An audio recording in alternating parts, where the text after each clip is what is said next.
कही है, आपने जो दो चीज़ें कही हैं, एक तो इंजरीज आपने बोली, दूसरा जो है वो ट्रेनिंग या कोचिंग स्टाइल है जो आपने अपनाना है। तो इन दो चीज़ों के ऊपर काम करके आप क्या जो है ना आउटकम ले सकते हैं? इसका इम्पैक्ट कैसे क्या पड़ता है? सर इसका इम्पैक्ट ये होगा ना कि आपके पास अगर नॉलेज है, फर्स्ट ऑफ ऑल इवेंट का नॉलेज है, तो आप बच्चों को जो है ज़्यादा अच्छे तरीके से उसके मतलब बता सकेंगे कि आपने किस तरह अपने आप को प्रिपेयर करना है। दूसरा, आपके पास अगर इंजरी का थोड़ा बहुत नॉलेज है तो आप उसे अच्छे तरीके से मैनेज कर सकेंगे। इस तरह अगर आप फील्ड में जाएंगे तो उसमें आपको काफ़ी ये हेल्पफुल चीज़ें होंगी।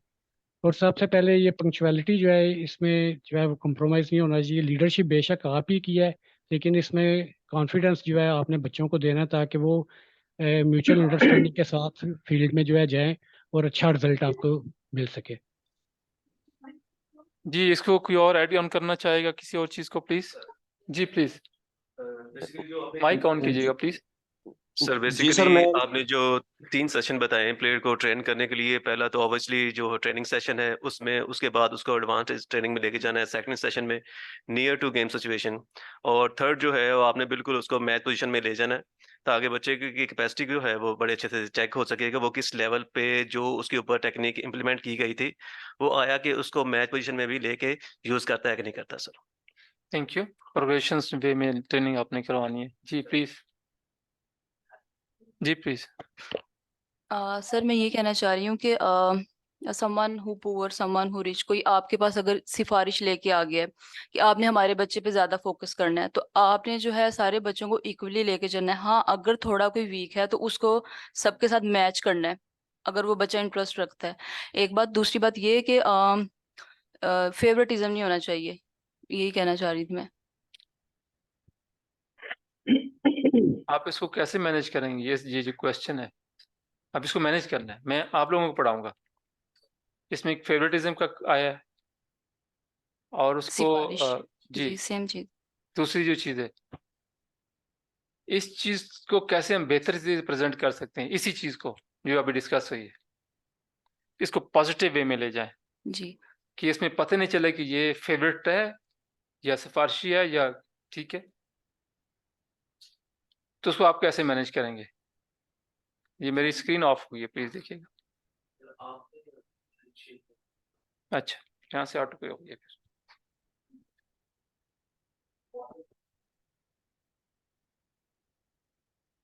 तो आप जो ट्रेनिंग सेशन आपका, उसमें क्या फेवरेटिज़्म हो सकती है? सर यही कि अगर किसी ने आपको कुछ जिस तरह हमारे क्रिकेट में होता है, बात सुना जाता है उस हवाले से कि ये सिफारिशी है, ये सिफारिश पे आया, जो टैलेंट है वो वेस्ट हो गया। हमने खुद भी इस तरह ऑब्जर्व किया है अपने कॉलेज डेज में। तो ये चीज इसको तो मैनेज। जी। अगर हम वापस जाएँ, अपोलोजाइज़ इंटरप्शन, कि अगर वापस जाएँ कि कोच कोच की जो जब बनता है तो उसमें कौन-सी क्वालिटीज़ होनी चाहिए, ये चीज़ों को मैनेज करें? सर जिस तरह हमारे पेरेंट्स होते हैं सारे बच्चों को इक्वली ट्रीट करते हैं, उसी तरह जो कोच होता है उसका भी जो पेरेंट्स की तरह उसको भी ट्रीट करना चाहिए। उसकी नज़र में सारे बच्चे इक्वल होने चाहिए। तो ट्रीट हम इस तरह कर सकते हैं कि सबको इक्वली ट्रीट करे। अगर कोई बच्चा थोड़ा वीक है तो उसको अ, ज्यादा टाइम दे सकता है, एक्स्ट्रा टाइम दे सकता है सबके साथ मैच करने के लिए। लेकिन मैं ये कहना चाह रही हूँ कि फेवरेटिज्म नहीं होना चाहिए। बिल्कुल ठीक है, अगर आप हेड कोच हैं एक टीम के, आपके साथ ये इश्यूज़ है, तो आप उसको कैसे मैनेज करेंगे? I think I have explained कि सबको इक्वली ट्रीट करूंगी मैं, किसी के साथ फेवरेटिज्म नहीं रखूंगी। तो इसको क्या बोलते हैं उस चीज़ को? लॉयल्टी? हाँ, लॉयल होना चाहिए सबके साथ ना। बीइंग प्रोफेशनल आप लॉयल होने चाहिए यस। अपने प्रोफेशन के साथ, और आपने इक्वल जो है ना ट्रीट करना होता है। ये कोच की रिस्पॉन्सिबिलिटी है, उसकी क्वालिटी होती है। जब ये असल क्वालिटी मैनेज हो जाती है ना, सफ़र करती है, तो फिर ये चीज़ें आती हैं। Yes sir. तो ये चीज़ें असल आप जो एज़ अ कोच, हम पहले डिस्कस किया ना, कोच की रिस्पॉन्सिबिलिटी क्या होती है और उसका रोल क्या एक्चुअली, जो क्वालिटी उसकी क्वालिटीज़ में आता है ये चीज़ें। तो ये चीज़ों को मैनेज करते हैं और उसको इतना नहीं देखते चीज़ों को। इंटरनेशनल लेवल पे भी सर इसको जरा डिस्कस करना चाहिए कि लॉयल्टी ऑनेस्टी होनी चाहिए कोचेज में जो बड़े ओहदों पे बैठे हैं, फेवरेटिज्म नहीं होना चाहिए। इंटरनेशनल में इसकी कोई गुंजाइश नहीं। हम मंथली बेसिस पे ये चीज़ें पढ़ाते हैं, करते हैं, प्रैक्टिकल इन्वॉल्व हैं। मैं खुद 15 साल से कोचिंग की 8 टीमों की डिफरेंट कंट्री, कोई ऐसा इश्यू नहीं है, बिल्कुल भी नहीं। वहाँ 2-3-4 डिफरेंट। जी, और बताइए कि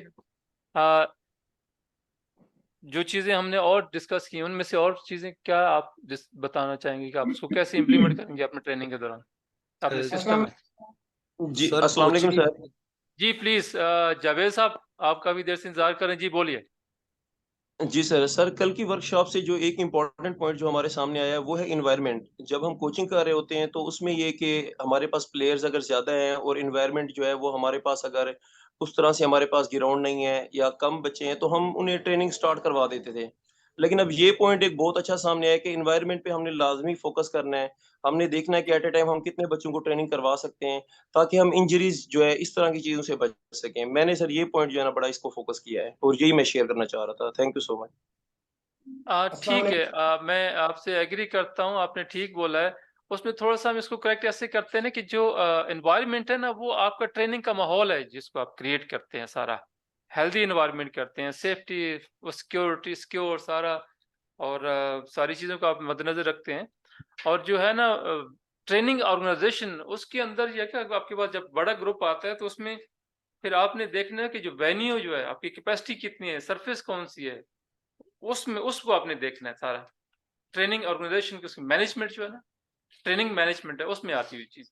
और जो एनवायरमेंटल है आपका, वो जब आप ट्रेनिंग स्टार्ट करते हैं या आपने ट्रेनिंग करवानी है, उसके अंदर जो लोग, जो एथलीट्स इन्वॉल्व हैं, वो कितने कंफर्टेबल हैं आपके एनवायरनमेंट से। तो वो थोड़ा-सा ये चीज़ है। आई होप कि आप इसको समझ गए होंगे। अस्सलाम वालेकुम सर। जी जी जावेद साहब, आप बोलिए, आप are you happy on that? जी sir, I have got it sir. Thank you so much sir. हाँ, ये थोड़ा-सा क्लियर है। Thank you very much. जी प्लीज़। अस्सलाम वालेकुम सर। Ji please. इजाज़ साहब बोलिए प्लीज़। क्या बात कर रहा हूँ सर, अगर इजाज़त हो तो थोड़ा सा इसको जिस पैरा में आपने हमें लेक्चर दिया माशाल्लाह बहुत अच्छी समझ आई है, और अगर हम इसको थोड़ा सा और मैं डिफाइन करना चाहूँ तो इजाज़त होगी 1-2 मिनट की? जी बोलिए सर फालिक हमें साहब सब बोलिए। जिस लेवल पे हम काम कर रहे हैं, जैसे पंजाब स्पोर्ट्स बोर्ड ने जिस तरह सवाल इनिशिएटिव ऊँचा हो लिया है, सकता है? हम इसमें थोड़ी सी ये कोशिश की जाए कि सबसे पहले जो भी प्लेयर हमारे पास आते हैं उनकी हिस्ट्री ज़रूर ली जाए, ताकि वो हमारे करीब भी हो जाए और हमें उनको समझने में आसानी हो, और वो हमें समझा भी सके कि वो कैसे घर से आते हैं, उनके घर का माहौल कैसा है, वो टाइम कैसे दे सकते हैं, वहाँ तक आने में मुश्किलात कितनी आती है, थोड़ा सा उसको करीब किया जाए। फिर साहब न्यूट्रिशन पे मैंने काफ़ी दफ़ा तजर्बा किया है कि बहुत सारे हमारे प्लेयर टीम में आए, खेले, रिटायर हो गए, उसके बाद उनसे पूछा कि आप क्या खाते थे, कैसा खाना, कहते जो मिल जाता था खा लेते थे। तो थोड़ी सी अवेयरनेस हमें ये भी होनी चाहिए कि हम बहुत ज्यादा मुकम्मल न्यूट्रिशनिस्ट नहीं भी बन सकते तो कोई हर्ज नहीं है, लेकिन हम बच्चों को बता सकें कि आप सर्दियां हैं तो हमने कौन सी चीज ज्यादा इस्तेमाल करनी है, गर्मियां हैं तो कौन सी चीजें ज्यादा इस्तेमाल करनी है। इसी तरह हमने उनको जो ट्रेनिंग एज, उसको हम बगैर पूछे जब हम शुरू हो जाते हैं तो वो एक ग्रुप में कुछ लोगों की 1 साल की ट्रेनिंग एज होती है, कुछ लोगों की 6-6 साल की ट्रेनिंग एज होती है, कुछ लोगों की चंद हफ्तों की ट्रेनिंग एज होती है। तो वो उस हवाले से भी बड़ा ज़रूरी है कि हमें थोड़ी सी अवेयरनेस हो बच्चों के साथ गैदरिंग करके, ताकि हम उनका ट्रेनिंग प्रोग्राम जो शेड्यूल हम तैयार तरतीब देते हैं वो थोड़ा बेटर हो जाए। फिर जो एक बात एक मैडम कर रही थी कि इंसाफ होना चाहिए, तो इंसाफ के लिए एक एवेल्युएशन फॉर्म मैंने तो अपना एक वैसे बना के रखा हुआ है अपने तौर पे कि एक एवेल्युएशन फॉर्म कोच अपना खुद बनाए और वो अपने स्टूडेंट में हर सेशन में बांट दिया करे और उनको नाम ना लिखने दे। आप करते रहे होंगे, आपको सारा पता है इसका। तो वो अपना एवेल्युएट खुद भी करें कि हम हमारी डीलिंग कैसी चल रही है। जब तक हमारी डीलिंग को स्टूडेंट्स के साथ अच्छी नहीं होगी, प्लेयर्स के साथ अच्छी नहीं होगी, तो थोड़े रिजल्ट बनाना मुश्किल होगा। फिर सिस्टम के थोड़े बहुत लैक आप भी जानते हैं, मैं भी जानता हूँ, लेकिन हमारा सिस्टम बहुत अच्छा भी है। हम एक दूसरे की बड़ी हेल्प भी करते हैं, हम खिलाड़ियों की स्पेशली हेल्प करते हैं, हर इदारा हेल्प करता है। उस हेल्प से जो है वो लेने के लिए हमें तरीकाकार भी आना चाहिए, हमें अपने खिलाड़ियों का एजेंट भी बनना चाहिए, हमें मीडिया एजेंट भी बनना चाहिए, और हमें उनके लिए स्कॉलरशिप लाने के लिए भी एजेंट बनना चाहिए, ताकि कुछ ऐसे बच्चे आ जाते हैं जिनको फौरी तौर पर, वक्ती तौर पर कुछ चीजें उनके, मसलन अभी हम बैठे हैं, हॉकी के ट्रायल हो रहे हैं हमारे इलाके में, एक जगह हॉकी होती है, तो मैं अगले दिन गया, उनके पास हॉकियां नहीं थी अच्छी। तो एक दोस्त ने, और जी मुदस्सर साहब आप, खालिद साहब जी ठीक है, मैं आपके पॉइंट को समझ गया हूँ एग्जैक्टली ठीक है। मैं वापस आऊँगा, जो पॉइंट है कंसर्निंग मेरे साथ वो है न्यूट्रिशन के जो है, हम इसको एक वर्कशॉप सेपरेटली रखें जहाँ हम इसको डिस्कस करेंगे ना। फिटनेस के ऊपर, फिजिकल फिटनेस के ऊपर जब होगी तो उसमें न्यूट्रिशन का, उसकी ट्रेनिंग प्लान्स का, ऑफ सीजन, पीक सीजन, और उसमें डिटेल, माइक्रो डिटेल वो डिस्कस होती हैं। और इसमें मैं जनरली आपको न्यूट्रिशन का थोड़ा सा बता दूं, जब आप ट्रेनिंग करते हैं फर्दर आ रहा है इसके अंदर, जब रिकवरी करते हैं तो कौन सी चीज़, कार्बो कैसे होता है, प्रोटीन क्या है, कब इस्तेमाल होती है, मैच और ट्रेनिंग के बाद कौन कौन चीज़ इस्तेमाल होती है, ताकि आपको बेहतर इफेक्टिव एनर्जी मिलती जाए। आम दिनों में भी आप जब आप ट्रेनिंग करवाते हैं तो फिर वो उसकी रिकवरी कैसे होनी चाहिए, वो न्यूट्रिशन थोड़ी सी उसमें है, वो अवेयरनेस होनी चाहिए। प्लेयर्स को हमने फिर करना होता है, अवेयर करना होता है कि ये जो चीज़ें हम खाते हैं इसमें है क्या। अगर आप पोटैटो इस्तेमाल करते हैं, आप ब्रेड इस्तेमाल करते हैं और आप राइस करते हैं, तो आप तो कार्बोहाइड्रेट खा रहे हैं सिर्फ, तीनों में एक ही चीज़ है। तो ये चीज़ें ना फिर वो बॉडी को डिफरेंट चीज़ चाहिए, चीज़ें मसल्स को और चाहिए, बोन्स को और चाहिए होती है, माइंड को, ब्रेन को रखने के लिए वो चीज़ें चाहिए होती हैं। और सबसे ज़्यादा बेस्ट रिकवरी में जो होता है वो पानी है। पानी में एक लिमिटेड करते हैं, जब डिहाइड्रेशन स्टार्ट हो जाती है तो इसकी वजह से होती है। उसमें और फिर आपने क्या चीज़ इस्तेमाल करनी होती है, ठीक है, हार्ट जो है हीट ज़्यादा होती है तो उस वक्त, तो ये बिल्कुल ठीक है आपने कहा, ये चीज़ें ज़रूरी होती हैं। हमें अवेयरनेस होनी चाहिए, हम अपने स्टूडेंट को ये एजुकेट करेंगे, ये जो चीज़ हम खाते हैं ये किस वक्त खानी है, कि उसकी क्या इफेक्ट क्या होता है, आउटकम क्या मिलता है इसका बॉडी के अंदर। तो ये एग्जैक्टली बाकी जो है वो एडमिनिस्ट्रेटिव थोड़ी सी चीज़ें हैं, वो बिल्कुल साथ साथ चलती रहती हैं। आपकी जो इक्विपमेंट की है, जो फैसिलिटीज़ हैं, वेन्यूज़ हैं, वो डिफरेंट चलती रहें। मैं यहाँ पे बिल्कुल आपको स्टक करूँगा अपने टॉपिक के रिलेटेड थोड़ा सा, कि हमारा ट्रेनिंग ऑर्गेनाइजेशन है, ट्रेनिंग ऑर्गेनाइजेशन में आपने देखे ना, जो जो चीज़ें आपने करनी है और जो आपने करवानी है एग्जैक्टली, कुछ तो आपकी रिस्पॉन्सिबिलिटीज़ है ना जो आपको आनी चाहिए और आपने इम्प्लीमेंट करवानी है। जब वो इफेक्टिवली आप कर लेंगे तो फिर आपका आउटकम बेहतर आना शुरू हो जाएगा, और उसकी डिलीवरी आप बेहतर तरीके से करेंगे तो उसका रिजल्ट थोड़ा सा आप देखेंगे स्टार्टिंग में। ये कभी भी आप नहीं देखिएगा अभी आपने जो चीज़ की है और फौरन इम्प्लीमेंट कर देंगे आपको रिजल्ट आएगा, इम्पॉसिबल है। ये स्लो मूविंग है। ये जो चीज़ें करते हैं, जो नई चीज़ें आप सीखते हैं, करते हैं, इसको स्लो मूविंग, स्लोली इसकी अवेयरनेस आप रखते हैं, अपडेट करते हैं, फिर कन्विंस करते हैं अपने एथलीट्स को। क्योंकि इतने अरसे से आप एक सिस्टम में चल रहे हैं, उसी पे चल रहे हैं, तो उसको डायरेक्टली जो चेंज करने की कोशिश करेंगे तो डाइजेस्ट नहीं होते, हजम नहीं होते, वो समझ नहीं आती कि एकदम वो आपने ऐसा उसको अवेयरनेस देनी होती है, उसको लॉजिकली आपने जो ना डिस्कस करना है, कन्विंस करना होता है चीज़ को, कि ये एग्जैक्टली डायनामिक्स जो हमारे चेंज हो गए हैं। अगर आप उसका रेफरेंस देते हैं तो आप रेफरेंस दे दें कि ये एग्जैक्टली ये इसका रेफरेंस, ये एविडेंस है, और वो उसको कन्विंस कर जाते हैं। वो जब वो कन्विंस होता है एथलीट्स आपका, तो वो फिर उसको अडॉप्ट करता है, फिर आप देखते हैं इसको इम्प्लीमेंटेशन भी करते हैं, उसका आउटकम बेहतर आना शुरू हो जाते हैं। ये एग्जैक्टली इस तरह है।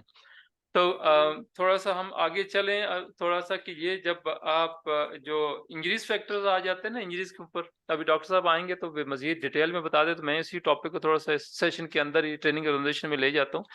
जब भी आप देखते हैं इंजरीज होती हैं, तो कभी भी हम जब भी ग्राउंड में जाते हैं तो ये जो रिस्क एलिमेंट्स है ना, आपने कभी भी इसकी शायद ट्रेनिंग की है किसी ने, हमने, हमारे सिस्टम में है ट्रेनिंग में के अंदर रिस्क मैनेजमेंट क्या है, कभी कहीं वर्कशॉप हुई हो या ट्रेनिंग के अंदर इम्प्लीमेंट कर दिया हो, या इसको बाउंड आपको कर दिया गया होगा कि ये जरूरी है, इसके बगैर आप ट्रेनिंग नहीं करवाएंगे। ये चीजें होनी चाहिए।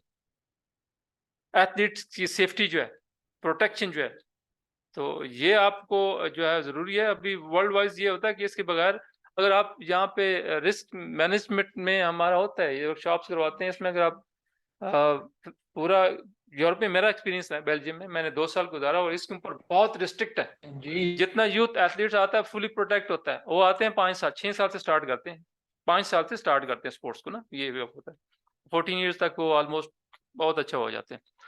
तो जो सबसे ज्यादा उसकी जो प्रोटेक्शन है, वो उसका जो गियरिंग है, इक्विपमेंट है, वो इक्विपमेंट के बगैर अगर कोई भी एथलीट्स ग्राउंड के अंदर गम के बगैर, ग्लव्स के बगैर, शिन के बगैर ग्राउंड के अंदर ट्रेनिंग करना पड़ता है, जो वो फॉरेन जो कोच है वो फायर कर दिया जाता है।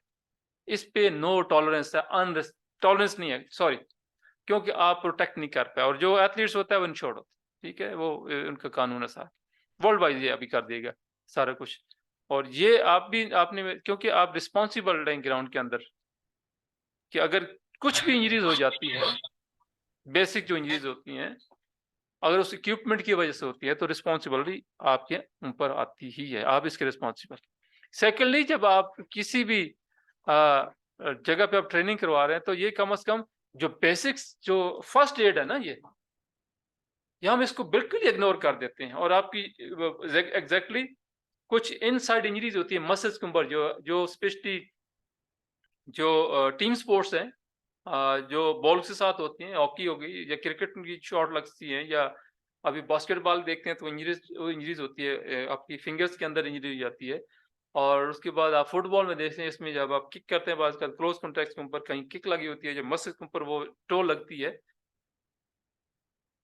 आप उसको इग्नोर करते हैं, आप उसको इग्नोर कर देते हैं उस वक्त, क्यों, ठीक है, रब किया और खत्म हो गया। एग्जैक्टली एक टाइम के बाद आप एक बहुत बड़ी इंजरी की तरफ जा रहे होते हैं, बाजार नजर नहीं आती, वो प्लेयर भी उस वक्त इग्नोर करता है, ठीक है, कैसे कर दिया। आपको क्या मैं बताएं कि यहाँ एक्सपीरियंस मैं शेयर नहीं करता, हमारी कंट्री के अंदर जो कैंसर की वजह से, इस बॉलों की वजह से यहाँ जिनकी डेथ हुई, आपको पता ही है, बहुत सारा हमने भी एक्सपीरियंस किया। दो ऐसे जो एक पहले भी थाई के ऊपर जो लगी थी, उसका टांग कटी, उसको चलेगी। ये बहुत बड़ी रिस्क है, और ये बहुत बड़ी रिस्पॉन्सिबिलिटी है कोच की, कि आपने अपने आप अपने नॉलेज को अपडेट करना है इस सेफ्टी के मुतालिक। आप चाहें या ना चाहें, अगर आप इन्वॉल्व हैं तो आपको ये करना है। फिर आप देखते हैं आप कितने लॉयल हैं इस स्पोर्ट्स के अंदर, आप कितने रिस्पॉन्सिबल हैं, और कितना प्रोटेक्ट करते हैं अपने एथलीट्स को। ये आपकी जिम्मेदारी, रिस्पॉन्सिबिलिटी, आपकी ड्यूटी होती है एज ए कोच, कि आपने एथलीट्स की प्रोटेक्शन को प्रायोरिटी पे रखना है। ट्रेनिंग बाद में स्टार्ट करवाएंगे, आप पहले ये चीजें मैनेज करेंगे। आप अपना फर्स्ट एड बॉक्स देखें, क्या उसमें क्या करना होता है, हमने स्प्रे ही चाहिए होता है ना 200 का, छोटा सा कूलर आज भी मिलता है 400-500 का। ये मत देखिए गोरा वो लगा हुआ बड़ा आइस बॉक्स जो हमारे पास होते हैं, या 4 फिजियो लगे होते हैं, तो वो हम उस चीजों पे ना जाएं। आप देसी तरीके से भी कर सकते हैं ना, आप देसी तरीके से कर सकते हैं भाई। आइस पैड नहीं है ना, तो शॉपर तो है ना आपके पास, है जी, बहुत बड़े पते आज हमारे, हम शॉपर ढूंढते रहते हैं, पूरे हर जगह पे शॉपर पड़ा है। तो आप छोटा सा वो जो पोलियो की जो टीम लेके चलती, छोटा सा बॉक्स, वो तो मिलते हैं ना, तो उसमें आइस ले जाए, क्या मसला होगा। रोजाना कहेंगे नहीं कुछ होता ही नहीं है, तो जिस दिन हो गया उस दिन आपके पास होगी नहीं चीज। तो बैंडेज कितनी मिलती है आपको, आप देखें, पड़ी रहे ना बेशक, वो आपको 50-100 रुपए की पाकिस्तान में वैसे बहुत इजी मिल जाती है, आपको 200 की बैंडेज मिल जाएगी। वो टेंशन कितना की मिलता है, 50 की वो मिलती है, बस देखना एक्सपायर ना वो। कोल्ड जेल जो होती है वहाँ वो एक्सपेंडिचर होती है, क्योंकि आप अप्लाई करते हैं उसको फॉरन कोल्ड जेल लगानी होती है, वो उसको फ्रीजिंग करना शुरू करती है, एक्सटेंड नहीं होता मसल डैमेज इनसाइड। आपके पास कॉटन जो बैंडेज है, वो दूसरी ब्लड साफ करने के लिए, आउटर इंजरीज के लिए, वो आपको पड़ी रहेंगी। ये छोटी छोटी 2-3 चीजें हैं जो आपके फर्स्ट एड बॉक्स के अंदर होनी चाहिए, उसको अपडेट करें। आप जब भी आप ट्रेनिंग में जाएं अपने बॉक्स में ले लें, या किसी भी सीनियर एथलीट्स को बता कि ये आपने लेके जाने, कल लेके आनी। ये हमेशा वर्ल्ड में हर जगह पे ट्रेनिंग के दौरान या तो डॉक्टर बैठा होता है, किसी भी क्लब के साथ, टीम के साथ होता है। प्रैक्टिकली हमने खुद इन्वॉल्व हैं इसके साथ, हमारे साथ 2-2 डॉक्टर, फिजियो डॉक्टर होता है, क्लब के साथ भी होते हैं, सारे के साथ। जो नहीं होता तो वो कोच जो है, वो, क्योंकि मैं जो था वहाँ पे जनरल डॉक्टर होते थे, अब तो मेरे पास डिफरेंट एज ग्रुप आते थे, 5 से लेके मैंने 14-18 और ऑनवर्ड पूरी टीम के साथ 2 साल बेल्जियम में किया जब रेवोल्यूशन आई, तो एक्सपीरियंस के लिए, थीसिस के लिए मिली। तो वो बॉक्स तुम्हारे पास पड़ा होता था, खुद तो लेके मैं आ जाता खुद, छोटी मोटी बच्चों को लगती तो हम उसको मैनेज कर लेते, तो वो आप उसको खुद मैनेज कर सकते हैं।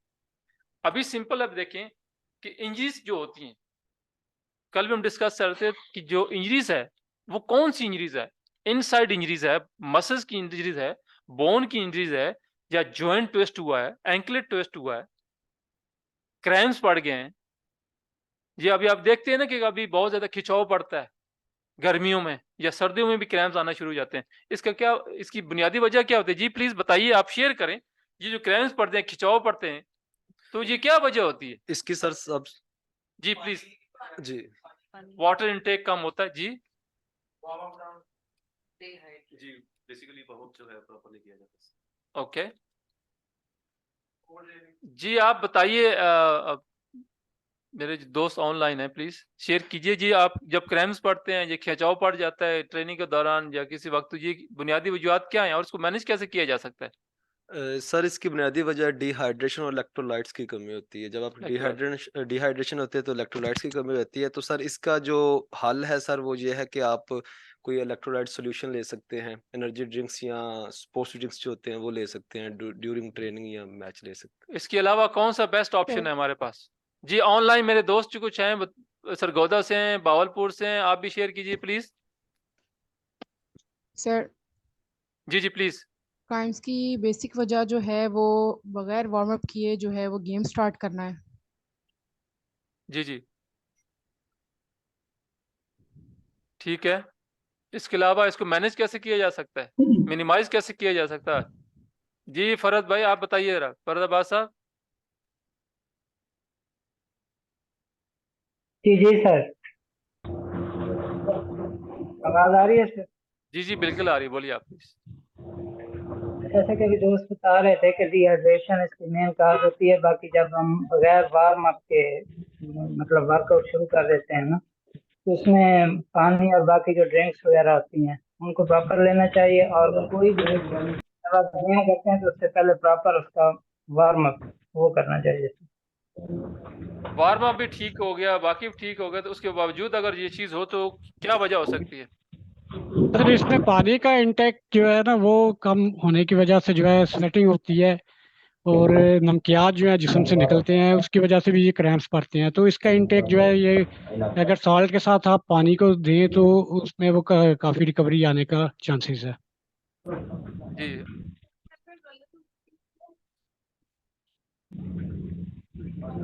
माइक ऑन कीजिए प्लीज। एसिडिटी को कम करने के लिए ये भी शायद जरूरी होता है कि लॉन्ग डेडली रनिंग जो होती है वो भी यूज की जाती है। लॉन्ग रनिंग जिसको कहा जाता है, स्लो रनिंग के लिए वाटर इनटेक वो तो आप चीजें साथ साथ कर रहे होते हो, लेकिन उसके बाद जो आपकी ट्रेनिंग का जो होता है सेशन, उसमें ये कि आप रनिंग जो है अपनी उसको रखें ताकि क्रैम्प्स वगैरह जो बॉडी सर्कुलेशन है ब्लड वो नॉर्मल। ये आप वो बात कर रही हैं कि जब ये हो जाए तो उसके बाद इसको मैनेज कैसे करना है? हाँ जी, सर बेसिकली गलियां ही कहते हैं ना क्रैम्प्स वगैरह कोई। आपने कोशिश करनी वीडियो है भी कि रुकी। मेरे जो दोस्त हैं ना उनको ये आपकी बात समझ आ जाए, मुझे आ जाएगी। तो मैं बिल्कुल ना उस लेवल से बिल्कुल नीचे जाके ना ये बेसिक चीजें पे जा रहा हूं। मैं कहना पंजाबी च भी चीजें समझ आती मैंने समझा देना ना, मसला नहीं है। नहीं आप ठीक ठीक है जी अच्छा प्लीज। सर, इससे बचने के लिए बेहतरीन तरीका ये है कि पहले तो प्लेयर्स को अच्छे से वार्म अप कराया जाए और साथ साथ उसे जो है ना पानी का इंटेक वो करवाया जाए। अगर दो प्लेयर्स ट्रेनिंग कर रहे हैं, एक प्लेयर को साथ साथ वाटर इंटेक देते रहें और एक को बहुत कम दें, तो आप दोनों के रिजल्ट में देखेंगे वाज़ेह फ़र्क आएगा। जो पानी का इंटेक ज़्यादा ले रहा है तो वो उसकी निस्बत बेहतर परफॉर्म करेगा, उसका स्टेमिना ज़्यादा होगा। और जो वाटर इंटेक कम ले रहा है तो उसका स्टेमिना भी जो है ना वो कम होगा और वो जल्दी थकेगा। तो आप एक्सपीरियंस के लिए दोनों को ट्रायल पे लेके जाएंगे भी, चले आपको थोड़ा देना है तो ताकि उसको हो जाए। नहीं ओके जी जी ओके जी जी जी प्लीज बोल। ये इंजरीज को लीड करता है। ट्रेनिंग हम स्टार्ट करते हैं जिम वगैरह में फॉर एग्जांपल, तो क्रैम्प्स पड़ गए अब फिर आहिस्ता आहिस्ता निकल जाते हैं जब मसल यूज टू हो जाती है। क्रैम्प्स तो जो ना डिहाइड्रेशन की वजह से होता है जी या सर। ओवर ट्रेन सर की उसका वजह एक से हल होता ये है भी या है वो कि सर फ्लेक्सिबल आपके मसल्स नहीं है, स्टिफनेस बहुत ज्यादा सर है, ये बात पता क्या आपकी कह रहे हैं, डायनामिक जैसे स्ट्रेचिंग कम है, इलास्टिक हमारे आपकी बॉडी में कम है और वाटर इनटेक जो मिनरल्स हैं वो कम हो गए आपकी बॉडी में। जी पानी आप बहुत कम पीते सर ये भी रीजन हो सकती है कि लैक्टिक एसिड जो है हैं। एग्जैक्टली वो सर मसल में इकट्ठा वो होने की इशू वजह होता से है, सर। उसको मैनेज करना है आपने। जी तो सर उसके मैनेज करने के लिए सर जो आप ट्रेनिंग सेशन स्टार्ट कर रहे हैं तो आप वेल हाइड्रेटेड होने चाहिए ट्रेनिंग सेशन। एग्जैक्टली एक तो जो ना आपका ये न्यूट्रिशन में आता है, हम इसके ऊपर बहुत ज़्यादा फोकस करते हैं। जब हम फिजिकल फिटनेस के ऊपर हम वर्कशॉप होती है उसमें ये पूरा न्यूट्रिशन का प्लान दिया जाता है कैसे कैसे इसको साथ करेंगे। तो उसमें मेन जो ना आपका जो बॉडी का ना आप 60 से 80% जो वो आपका वाटर है जो सारा आपको मैनेज करता है अपनी बॉडी को ना। तो अगर वो उसका वाटर इनटेक आप कम कर देते हैं तो सबसे पहला फैक्टर तो ये होता है इमीडिएटली। आप जी सर। बेशक देख लें, आप टॉप हाई परफॉर्मेंस टीम्स जो ट्रेनिंग भी करें उसमें भी क्रैम्प पड़ना शुरू हो जाता है। उसकी मेन वजह होती है डिहाइड्रेशन की वजह से और वाटर इनटेक कम होता है। जब वाटर भी आप ज़्यादा लेते हैं तो फिर एक और इश्यू भी आता हाँ जी। है। मिनरल्स जो है ना वो कम हो जाते हैं। वो जैसे हमने डिस्कस किया ना, मैं उनको बता दें मिनरल्स वो कम हो जाते हैं। तो वो फिर आपने उसको मैनेज करना था ट्रेनिंग के दौरान ताकि डिहाइड्रेशन से बचा जा सके। ट्रेनिंग में सिर्फ पानी ही नहीं पिलाया जाता, उसकी जब आपकी जो ड्यूरिंग ट्रेनिंग होती है ड्यूरिंग मैचेस वो आपने सप्लीमेंट्स जो है ना वो देना शुरू कर देते हैं। और ये मैच से पहले आप सिंपल वाटर यूज़ करते हैं, मैच के बाद सिंपल वाटर यूज़ करते हैं, बट ड्यूरिंग जो है ना वो सप्लीमेंट होते हैं आपके वो ORS हो गया ड्रिंक्स सर, वगैरह जो है वो ड्रिंक्स हैं sir. Energy energy drinks drinks वगैरह। वो हाँ आप जी। करते हैं। उसके बाद आपने जो है वो शुगर्स जो है ना उसका लेवल पूरा रखना होता है, तो उसको मैनेज किया जा सकता है। उसके बाद अगर आप देखें तो इसके अलावा भी हमारी इंजरीज हैं। अभी हम सिर्फ कल बात कर रहे थे कि ये जो हैमस्ट्रिंग हो जाता है आप, इसकी सबसे बड़ी वजह क्या हो सकती है? ये हैमस्ट्रिंग होता है, इसकी एक रीजन भी तो है ना, काज भी तो है कि इस वजह से होता है ये।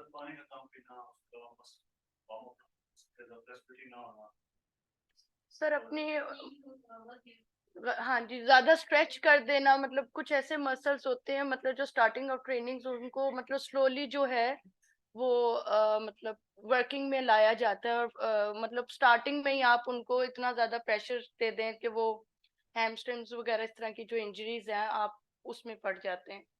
तो उसको बचने के लिए जो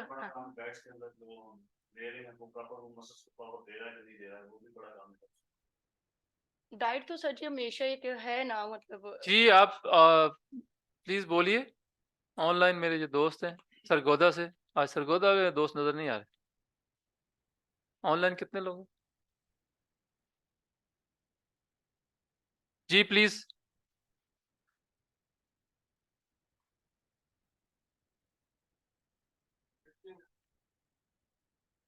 आप जो मेरे दोस्त ऑनलाइन है सरगोदा से, बावलपुर से, साईंवाल से, आप मुझे सुन पा रहे हैं? सर मैंने ना ये जी प्लीज। क्रैम्प्स पे एक जी बात पूछनी थी, क्रैम्प्स पे सर। जी प्लीज। सर विटामिन ई का कितना रोल है सर क्रैम्प्स में, मसल क्रैम्प्स में? विटामिन ई किसी भी आप शेप में ले सकते हैं, सिर्फ ये टैबलेट्स नहीं है, बाकी जो ना सब्जियों सब्जियों फ्रूट्स में इसमें ढूंढे, नेचुरल वे से आप जाए। नहीं सर हम जो स्पेशली ज्यादा क्रैम्प्स में पूछ रहा हूँ। वो क्रैम्प्स में ना आपको फिर जब क्रैम्प्स पड़ जाता है तो उसके बाद आपने ये देखा ना सिंपल सबसे आसान जो है सस्ता ORS देखे ना, वो और आप वेट करते हैं उसको सर रिकवर करने के लिए। उसके बाद हम फौरन ही जब या तो आइस बाथ में फेंकते हैं उसको फौरन जी रिकवरी सर। के लिए, आइस बाथ हम करवाते जी हैं फौरन ही। इंटरनेशनल जो ज़्यादा हो जाते हैं ना, ये तब होते हैं जब 40 टेम्परेचर हो, 45 टेम्परेचर, या सर्दियों में पानी कम हो, तो उस वक्त ये होती हैं जो इस प्लेयर की बॉडी में पानी की लेवल कम हो जाता है, तो वो फिर इसको रिकवर के लिए क्रैम्प्स इतना सख्त पड़ता है तो वो बहुत खींचता है आपके मसल्स को, और बहुत ज़्यादा भी उसको आप छेड़ेंगे तो वो आपको डैमेज कर देता है। आपको छेड़ना नहीं होता, स्लोली स्लोली उसको नॉर्मलाइज करना होता है। उसके बाद आप वाटर इनटेक पूरे करते हैं और विटामिन जो है ना, सप्लीमेंट जो है वो आप इस्तेमाल जी करते हैं। जैसे आप कह रहे हैं ना विटामिन ई है, उसके बाद दूसरी चीज़ें सी पूरी हो जाती हैं, जी जी मिनरल्स के अंदर जो चीज़ें थी वो आप वो इस्तेमाल करते हैं, सो रिकवर कर जाते हैं। मगर मेन होता है उसके बाद आपने उसकी जो एनर्जी है वो उसको पूरा रखना होता है। वो अगर मैं उस पे जाऊँ सर न्यूट्रिशन पर, एक अलग सा टॉपिक है वो, फिर मैं उधर चला जाऊँगा सारा। जी वो फिर हम जब जी फिजिकल फिटनेस की वर्कशॉप उसके न्यूट्रिशन होगी तो फिर हम आपको 2 दिन वो करवा देंगे। ठीक। सर सर इसका एक एक ये क्वेश्चन है कि पूछना जी प्लीज सर एक बोलिए। ये पूछना सर, ये जो विंटोजिनो है सर, हाँ जी। ये कूल जेल में आती है? नहीं वार्म में आती है। वाह ठीक हो गया। सर जब इसी को मैं लीड करूंगा यहाँ पे, जी सर क्योंकि मैंने कहा था ना कि जितना आप इनटेक करेंगे उतना ही आप मुझसे पूछेंगे। आप जी जितना इंटरेस्ट शो करेंगे उतना ही मैं आपको पढ़ाऊंगा। आपका यस इंटरेस्ट बहुत अच्छा है और ये होना चाहिए। आपके जो भी जेन में चीजें आ रही करें। मैं अभी यहाँ पे बता दूं, एक होती है कोल्ड जेल और एक होती है वार्म जेल। जी एक सर। कोल्ड जेल होती है आइसिंग की बात फॉर जो इनसाइड इंजरीज होती हैं, ब्लीडिंग वाली इनसाइड जो आप देखें ना वो बिल्कुल रेडिश हो जाता है, ब्लैक हो जाता है, ब्लू, वो इनसाइड इंजरीज है। कभी भी उसके ऊपर रब नहीं करना है नेवर एवर। सिंपल है कि आपका अंदर का मसल है वो डैमेज हो चुका है, अभी उसके ऊपर अगर हीट देंगे तो क्या होगा, एक्सटेंड हो जाएगा, वो खुल जाएगा और ज्यादा, वो इंजरीज को और लंबा कर जाएगा। तो ये हम अगर उसको हम कर रहे हैं, इसका मतलब है कि मुझे उसकी अवेयरनेस नहीं है, मुझे इंजरीज को डील करना नहीं आ रहा, तो मैं क्या करूं, एथलीट्स को प्रोटेक्ट नहीं कर रहा है, उसको थ्रेटन में लेके जा। तो कभी भी डायरेक्टली जब आपको कोई भी लगे चोट इनसाइड, तो बेस्ट ऑप्शन ये होता है कि आपने आइस अप्लाई कर, फेस से बचना होता है थोड़ा, बाकी लोअर बॉडी जो भी है आइस अप्लाई करनी होती है। उसके बाद को थोड़ी देर के बाद वो 10-15 मिनट के बाद जब बड़ी इंजरीज होती है तो 10-15 मिनट के बाद रख देते हैं, या शॉर्ट इंजरी होती है वो भी रख स्प्रे करके आप गेम करवाते हैं, मगर उसके बाद उसको ट्रीट करते हैं पूरा प्रॉपर, देखते हैं किसी ग्रेड कौन सा है, ए है, बी है, सी है, लेवल 1 है, 2 है, 3 है। तो लेवल 1 माइनस तो वो हो जाता है 1-2 दिन में सारे कर, मगर अगर वो एक्सटेंड हो गया बड़ा, तो फिर आपने फौरन उसको अप्लाई करना होता है आइस, सॉरी आइस। उसके बाद आपके पास कोल्ड जेल पड़ी होती है, वो आप अप्लाई करते हैं, वो फ्रीजिंग लेकर देता है, एक्सटेंड नहीं होने देता मसल जो डैमेज हो गया, वो ट्रीटमेंट शुरू कर देती है, पेनिट्रेट हो जाती है। अगर आप उधर विंडो जीनो ये वाला आप अगर करेंगे, या आप उधर उसको रब करेंगे, या उसको फिर स्ट्रेच करेंगे, नहीं खींचता हूँ ठीक हो जाएगा तेरा मसल वैसे खिंचाव पड़ा है, तो इस मीन के अंदर बहुत बड़ा जो ना लेवल 1 से आप लेवल 2 पे चले गए हैं। अगर वो लेवल 2 ग्रेड 2 पे है तो समझिए लेवल 3 पे चला है, जिसने एक हफ्ते में ठीक होना वो चला जाएगा 3 वीक या 4 वीक, या मे भी बड़ी इंजरी कर दी आपने। ये Excuse इसको me, sir. बेसिक ट्रीटमेंट जो है आपने करनी होती है, इसको प्रोटेक्ट करना है, आपको पता होना चाहिए नॉलेज। और उसके बाद जो एंकलेट्स हैं, मोबिलाइजेशन है, नी जॉइंट्स हैं सारे, ये कभी कभी ट्विस्ट होते हैं। Excuse me, कभी sir. भी आपने जब का एंकलेट या नी ट्विस्ट हो जाए तो आपने उसको झटके झटके या सीधे सीधे खींच के स्ट्रेच नहीं करना, उसको लीव इट। अगर आपके पास नॉलेज है बेसिक्स उसको कैसे मैंने हैंडल करना है तो ठीक है, नहीं तो आप सिवाय डॉक्टर या फिजियो के आप उसको डील ना करें। ये बड़ी इंजरीज में है, ये जो बड़ी इंजरीज हैमस्ट्रिंग हो गई, काफ के मसल खींचते हैं, और ये बड़ी इंजरीज में चले जाते हैं, ये प्रोलॉन्ग होती हैं, लंबी होती हैं। और जब आपके फ्रैक्चर्स हो जाते हैं, मैंने खुद देखा फ्रैक्चर्स के दौरान आप खींचना शुरू कर देते हैं बहुत, अब कि उंगली ट्विस्ट हो गया, कोई इंजरी हो गया, पाँव ट्विस्ट हुआ, कहीं वो डैमेज हुआ, ब्रेक हो गया, या आपकी उंगलियां जो है वो कहीं फ्रैक्चर हो गया, या ये एल्बो के अंदर ये जो आपका हाथ है इसमें कहीं से इंजरी हुई, आप उसको खींचना शुरू कर देते हैं, वो ऑलरेडी डैमेज हो गया है, अभी उसको आप छेड़ेंगे, वो आपको पता नहीं किस उसकी डायरेक्शन में उसको ले गया ना, वो एक्सटेंड हो जाएगा। आप फौरन लगा के क्या करेंगे उसके साथ, अगर कोई हड्डी या कुछ फ्रैक्चर हुआ तो वो क्या सीधा करके क्या करेंगे, आप कुछ भी नहीं कर सकते, उसको खींचेंगे ना वो वहीं से एक्सटेंड हो जाएगा। उसने फौरन प्रोग्रेशन तो नहीं ना शुरू करनी, वो जो अंदर इंजरी हो चुकी है, मेरी उंगली की फ्रैक्चर हो चुका है, मैं इसको खींचता हूँ वहां सीधा कर, तो क्या करेंगे आप? अगर क्या आप समझते हैं कि आपने एक्सरे करवा के अपने सीधा उसको अपने डायरेक्शन पे वहां पे लगा दिया, आप लगाएंगे भी तो फिर भी डॉक्टर जाके उसका एक्सरे करेगा, ऑर्थोपेडिक उसको देखेगा, फिर इसको एनालाइज करेगा, फिर इसको ट्रीटमेंट करेगा, इसको प्लास्टर चाहिए, इसको लॉन्ग टर्म, शॉर्ट टर्म छोड़े चाहिए, वो चीज हम नहीं कर सकते। अंदर इंजरी जो फ्रैक्चर होते हैं बड़े, आपने सिंपल उसको प्रोटेक्ट करना है, उसको आपने बैंडेज आपके पास फर्स्ट एड पे ये वही आप करें, बस उस सिंपली फ्रीज करके तो के वो फर्दर हिले ना, वो एक्सटेंड ना हो, वहीं पे रहने दें। ये जो फ्रैक्चर हो जाते हैं, अगर आप उसको छेड़ते हैं जो एक्सटेंड होता है, आप क्या कर रहे हैं, फिर वही मैं रिपीट करूंगा, आप उसकी लाइफ के साथ रिस्क में, उसको रिस्क में ले रहे हैं। किस वजह से? कोच की नॉलेज, उसको नॉलेज ना होने की वजह से, बेसिक ट्रीटमेंट। ये जी प्लीज बोलिए। सीपीआर का सांस का मसला हो जाता है, मैं सारी चीजें नहीं टच करूंगा, अभी डॉक्टर साहब ने भी आना, मैं मेन जो फर्स्ट एड जो आपका सर, इसमें जो राइस का फॉर्मूला है सर वो भी इंप्लीमेंट करते हैं sir, rice RICE sir, rest icing compression elevation, वो बिल्कुल इस तरह वो रिकवरी सारी उसमें, अभी मैं सेशन में फर्दर सर सम टाइम होता है आपकी फिंगर्स जो होती है वो साइड में बिल्कुल चली जाती है, तो फिर उसके लिए अपनी जगह से उतर जाती है, उसके लिए क्या किया जाए? देखिए जॉइंट मूव कर गया ना। हाँ जी, आपको नॉलेज है जॉइंट की रिपेयरिंग का? नहीं, आपको नहीं है, चाह रहा हूं जिससे नॉलेज नहीं है वो क्या करेगा? जब मेरा जॉइंट ब्रेक हो गया तो आप क्या कर सकते? ठीक, आपको पता है इसका? नो नहीं। या आप उसको ठीक भी करेंगे तो फिर भी तो डॉक्टर ने यही इसको ट्रीट करना है, आप तो नहीं करेंगे। यानी उसे फौरी बैंडेज करके तो आप डॉक्टर के पास सिंपल लेके उसको जाओ। वहीं से उसकी मूवमेंट फर्दर एक्सटेंशन से ठीक। रोकना है आपने। आप उसको ट्रीट नहीं कर सकते। आप फर्स्ट एड में उसको क्या ट्रीट, फर्स्ट एड में बैंडेज लगा दी, फर्दर एक्सटेंशन कर दी, उसको सेव कर दिया, यहाँ से मूव ना हो, उसको रिलीफ मिल जाए फर्स्ट एड में, ये आपने करना है। आप फर्दर उसको नहीं कर सकते। Thank you. सर मेरा क्वेश्चन है सर, वो ये है कि मसल क्रैम्प जो होता है जी। सर, वो इनवॉलेंटरी कॉन्ट्रैक्शन होती है उसमें। हाँ। तो सर आपने कहा कि उसे हम रब भी नहीं कर सकते और उसे हम स्ट्रेच भी नहीं कर सकते, तो सर फिर क्या करेंगे? हमें आहिस्ता आहिस्ता हम स्ट्रेच करते हैं उसे वैसे। आपने उसको टाइम देना है, जी सर। आपने थोड़ा सा टाइम देना है उसको, खुद बताना है एथलीट्स को कि खुद इसको मूव करे। वो फील करेगा कहाँ तक वो फ्लेक्सिबल है, जहां वो समझेगा यहाँ मुझे पेन स्टार्ट हो गई है या एक्सटेंशन, वो उसको होल्ड करेगा। फिर आप उसको टाइम दे, ये फौरन निकलता नहीं है, जी सर। इसको होल्ड करना है आपने। जी सर। थोड़े टाइम के बाद ये ठीक होता है, मगर फौरन इसके साथ छेड़ना, खुद आप छेड़ेंगे तो वो आपको वो ज्यादा एक्सटेंड हो सकता है। जी सर। मसल्स चूंकि उस वक्त स्टिफनेस आ चुकी है, आपकी इलास्टिक जो अंदर है वो स्टक हुई है। जी सर। अभी आप गर्मी में आप देखें ना कि आप रबड़ देखते हैं ज्यादा, तो सर्दी में वो टायर आपकी फ्रीज हुए होता है, जी सर। प्लास्टिक खींचते हैं तो यहाँ से क्रैम्प थोड़ा स्ट्रेच पड़ी होती है, वो टूटती है। जी सर। एग्जैक्टली ये सिचुएशन हमारे साथ हो जाती है उस वक्त। तो उस वक्त सबसे ये कि आप थोड़ा सा उसको हेल्प आउट करें, वो करेगा, आप उसको सपोर्ट करेंगे अपने एथलीट्स को। आप सपोर्ट करते हैं ना तो वो उसको मूव करना शुरू कर देता है। जी सर। उसको रिलीफ दें, आपको फैसिलिटेट करें आप उसको। जी सर। फिर वाटर इनटेक, फिर फर्दर जो इम्प्लीमेंट करना है, जो आपके पास नॉलेज है, वो आइस बात करवा दें उसको, फौरन थोड़ा सा रिलीफ मिले, मस्कुलर जो रिलीफ मिल जाए, जी सर। वो थोड़ा सा उसको कर दें। उसके बाद थोड़ा सा वो जब रिलीज होता है, वो आपकी स्पोर्ट ज्यादा रिक्वायर करता है, तो फिर आप उसको आप थोड़ा सा रिलैक्स करना शुरू करते हैं फिजियो के थ्रू। तो सर आइस बाथिंग बात से तो सर वो वेजो कंस्ट्रिक्शन होती है और ब्लड फ्लो भी बंद हो जाएगा, यानी कि सही तरह नहीं आ सकेगा मसल इधर तक। फटीक हो चुका है उसको। मैं जब आप 40 टेम्परेचर में 38 36 टेम्परेचर में मैच खेलते हैं ना, वहां क्रैम्प पड़ते हैं, वो हम रिकवरी के लिए फौरन उसको डिप करवाते हैं। जी।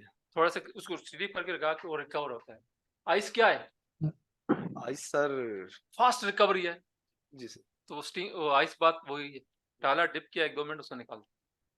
जी सर। अच्छा सर, ये आइसिंग के अलावा अगर कोई बहुत ज़्यादा पेनफुल इंजरी है तो उसमें कोई पेन किलर जैसे डिक्लोफेनिक पोटेशियम या ये प्रॉक्सीकेम है या ट्रामाडोल वगैरह है, ये दी जा सकती है?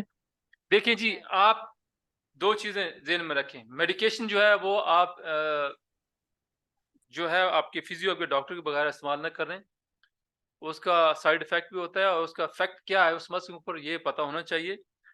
और अगर मुझे इनसाइड की इंजरीज हो गई है तो वो पेन किलर है ना, एंटीबायोटिक पेन किलर है ना जी।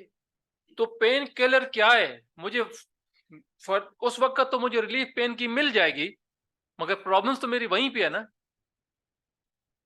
मेरी चीज डैमेज हुई है, मुझे पेन हुई है, मैंने कोई भी टैबलेट्स अप्लाई किए, मैंने यूज इनटेक कर ली है, मेरी पेन को रिलीफ मिल गया है, मगर आप समझते हैं कि वो प्रॉब्लम जो है वहीं पे है, उसको कैसे वो ठीक करेगी? वो तो जो प्रोसेस है वो आपने करना है। उसके बाद फर्दर जो मेडिकेशन है उसकी रिकवरी के लिए वो आपको बगैर डॉक्टर के, आपके फिजियो के आप बिल्कुल भी इस्तेमाल नहीं करेंगे। वो जस्ट बहुत ज्यादा हम भी करते थे कि गैर जरूरी जो है ना ब्रोफीन शीन ये क्यों इस्तेमाल करते हैं हम? एंटीबायोटिक है, 500 mg आप क्यों इस्तेमाल करते हैं अपनी बॉडी के अंदर? वो गैर जरूरी है ना चीज, बगैर प्रिस्क्रिप्शन के आप इस्तेमाल ना करें। ये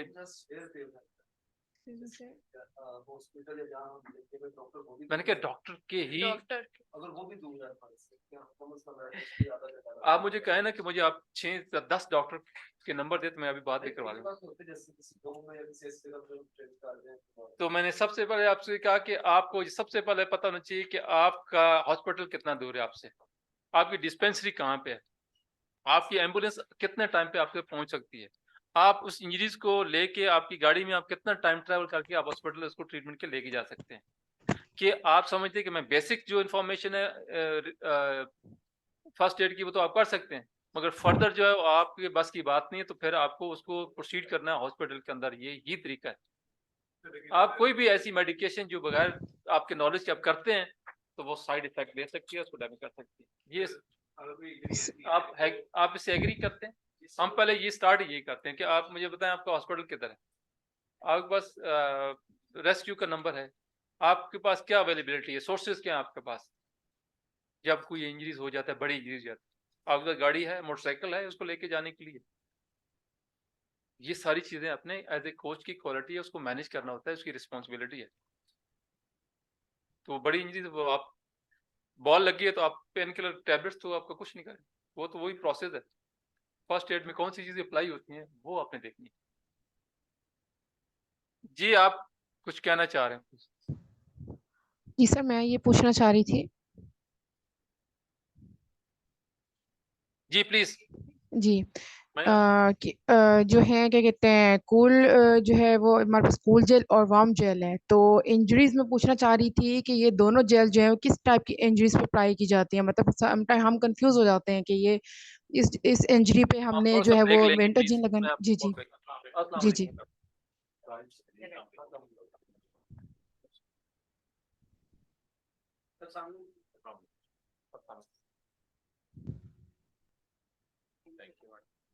I know.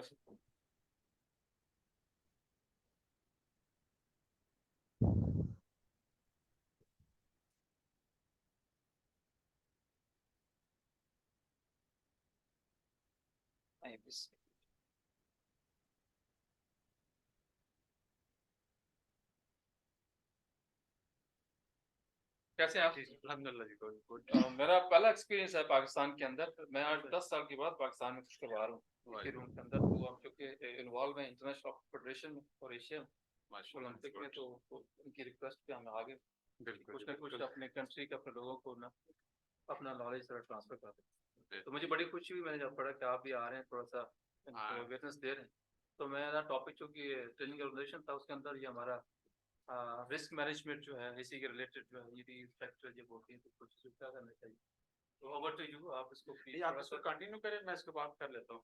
आप नहीं, कंप्लीट कर, मैं आप ही का वेट कर रहा था कि क्योंकि मैं इसको डेफ में नहीं जा रहा था। डेफ में हमारा जो एक्सपर्टीज है वही करता है। हमारे पहले भी ये वेबिनार करवाते रहे हैं। अच्छा अच्छा। अब इसलिए हमने आपको साथ अटैच किया था और आपके साथ ताकि ना कुछ क्वेश्चन ऐसे आ रहे थे जो कि बीच में ही ये चाहते हैं कि हम बहुत अच्छा, बिल्कुल बिल्कुल। डॉक्टर साहब, हमारा जो है ना मेन जो बेसिकली जो हम इंटायर वर्ल्ड में जो स्पोर्ट्स की डायनामिक्स चेंज, क्योंकि हम डायरेक्टली इंटरनेशनल फेडरेशन के एकेडमी का मैं प्रोफेसर भी हूँ सारा world academy of sport UP में सर्टिफिकेशन, हम ओवरसीज पाकिस्तान में एशियन हॉकी फेडरेशन के डायरेक्टर हूँ, ओलंपिक वगैरह ये सारे एविएशन गेम्स करवाते हैं।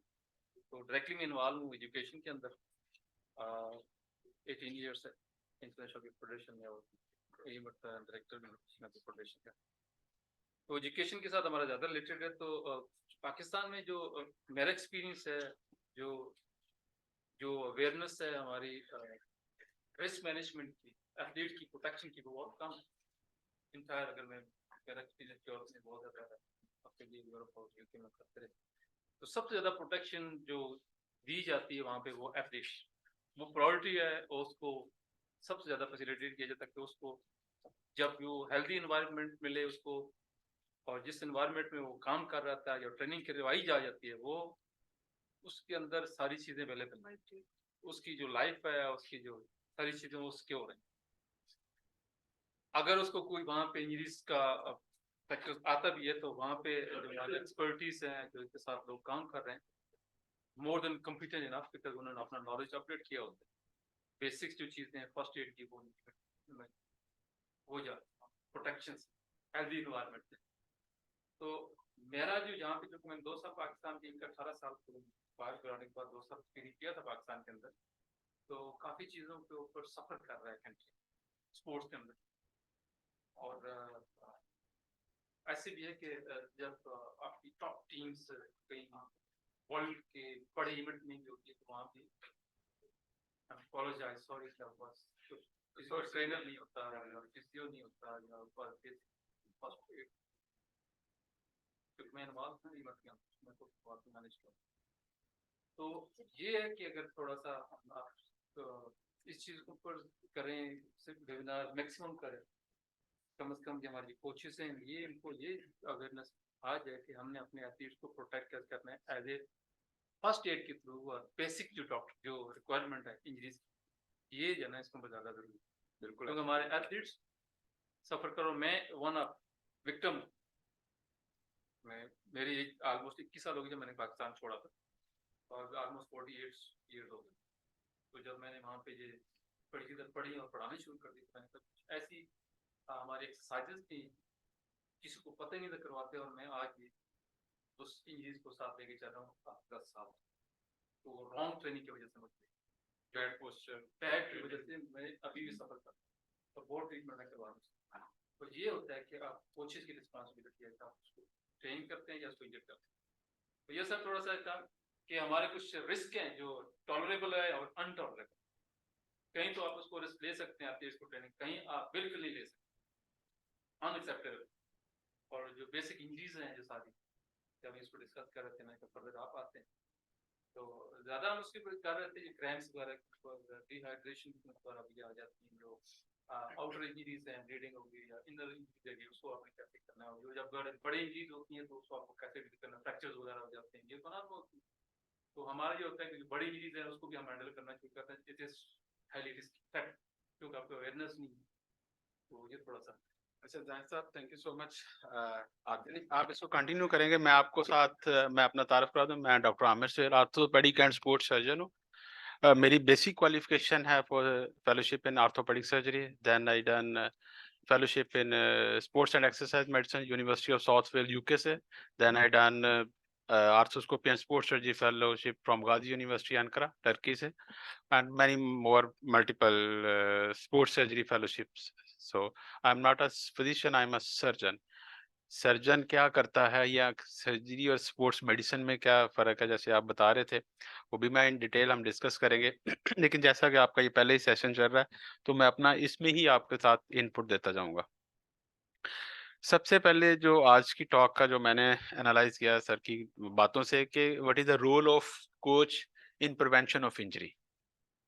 डॉक्टर फिजियोथेरापिस्ट का तो पता है ना कि इनकी क्या ड्यूटी है, इन्होंने क्या करना है। कोच की क्या जिम्मेदारी है, कोच का क्या रोल है कि उसने अपने प्लेयर को कैसे प्रिवेंट करना है इंजरी से।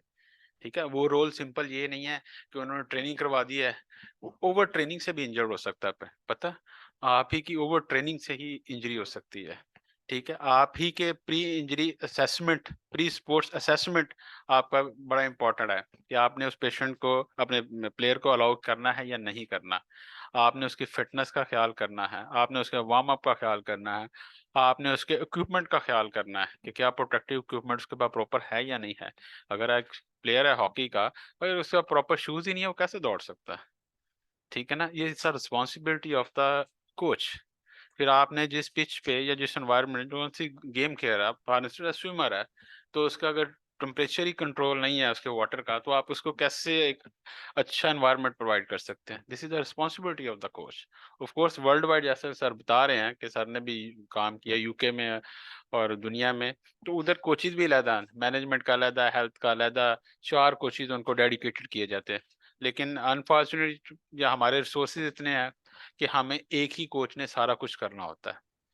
ठीक है, तो उसमें आपका बहुत इंपॉर्टेंट रोल है कोचेस का, कि अगर आप कहाँ से शुरू कर रहे हैं, फिर आप पिच लेवल पे आ गए हैं, क्या वो अवेलेबल हैं, फिर उसके बाद पोस्ट गेम आपने उसको असेस करना है, और उसके बाद उसका न्यूट्रिशन स्टेटस का ख्याल रखना। ये सारी रिस्पॉन्सिबिलिटी आपकी एक सॉरी एक अच्छे कोच की होती है कि आपने इसको किस फैक्टर पे लेके जाना है। नॉट इवन सिंपल कि आपने उसको ट्रेन कर दिया एंड डन, गो जी जाओ मैदान में, तो जो ऐसा नहीं हो सकता। लाइक एक बड़ा वो, लाइक जो लास्ट एशिया में श्रीलंका में हो रहा था, जिसमें 11 प्लेयर की बजाय 12 प्लेयर चले गए एक मैच में। It's so unfortunate, so unfortunate. तब हॉकी में, हाँ वो मैं यहाँ बैठा, मैं सुपरवाइज कर रहा था, वो जापान के साथ वर्ल्ड कप की जगह आ हाँ, तो अब उसमें उसमें अब किसी कोई फिटनेस का कोई प्रॉब्लम तो ना आया ना, उसमें कोई उसका हेल्थ इशू तो ना आया ना। बस वो किसकी रिस्पॉन्सिबिलिटी किस पे डालें, डॉक्टर पे, फिजियो पे, या किसी कोच पे, या डैनी पे डाल दें। सो इट्स वेरी अनफॉर्चुनेट कि हमने चीज़ों को किस तरह रिस्पॉन्सिबिलिटी से लेके जाना। ये तो मैं जस्ट एक इंसिडेंस कोड कर दिया कि 11 प्लेयर 12 खेल, बंदा सोच भी सकता है, ऐसा भी हो सकता है कि 12 खिलाड़ी खेला, उस वजह से आपको लॉस कितना हुआ। सो it's not all about the fitness के बस आप आ गए हैं तो खेल रहे हैं तो बस यही गेम नहीं है, एक कोच की बहुत ज्यादा रिस्पॉन्सिबिलिटी है और सेफली जिस एनवायरनमेंट से लेके गए हैं उसी में वापस लेके जाना। फिर आपने कोच ही ने डिसाइड करना होता है कि एक प्लेयर फाइनल से इधर से ट्रेवल करके जा रहा है, लॉन्ग हॉल है उसका, मतलब वो अमेरिका गया है खेलने, तो उसका तो टाइम चेंज होगा, टाइम जोन चेंज होगा, उसका उसकी फिटनेस पे कितना इम्पैक्ट पड़ता है, कितनी देर पहले लेके जाना, क्लाइमेट का कितना पड़ता है, टेम्परेचर का कितना फर्क पड़ता है बॉडी के ऊपर, ये सारे फैक्टर्स हैं। तो लिहाजा वन बाय वन जैसा अब इसको करते जाते हैं, मैप साथ आपसे क्वेश्चन आंसर करता जाते हैं, यू फील फ्री, आप उर्दू, पंजाबी, इंग्लिश सारी जबानों में बात कर सकते हैं, थोड़ी थोड़ी सराइकी भी आती है। तो लिहाजा हमें आपका ना लेक्चर का ना मुझे सर के आपको फायदा होना चाहिए eight the end of this session. वो मतलब ये नहीं कि मैं हाई फाई टॉक मेरे पास तैयार है लेकिन वो फायदा नहीं होगा ना उस टॉक का, तो बिल्कुल वो फायदा नहीं होगा। हम डिस्कस करते हैं, इसे हम इंटरेक्टिव सेशन रखते हैं, क्यों सर? ताकि आपको जो भी क्वेरी क्वेश्चन हो, मतलब कि किन एनवायरनमेंट में हमने कैसे चीजों को लेके चलना, हम सारों को वन बाय वन करके डिस्कस करते जाएंगे। ठीक है, question session up to you कि आप at the end of session रखना चाहिए, विद स्लाइड्स हम साथ साथ चलते जाएंगे। जी सर। जी प्लीज आप इसको हम इसको कैरी ऑन करते हैं। अभी बताइए, आप जो डिस्कस कर रहे थे कि क्रैम्स के ऊपर, हमारी डिस्कशन चल रही थी क्रैम्स के ऊपर, हैमस्ट्रिंग के ऊपर। जब ये क्रैम पड़ता है तो उसको कैसे मैनेज करते हैं आप?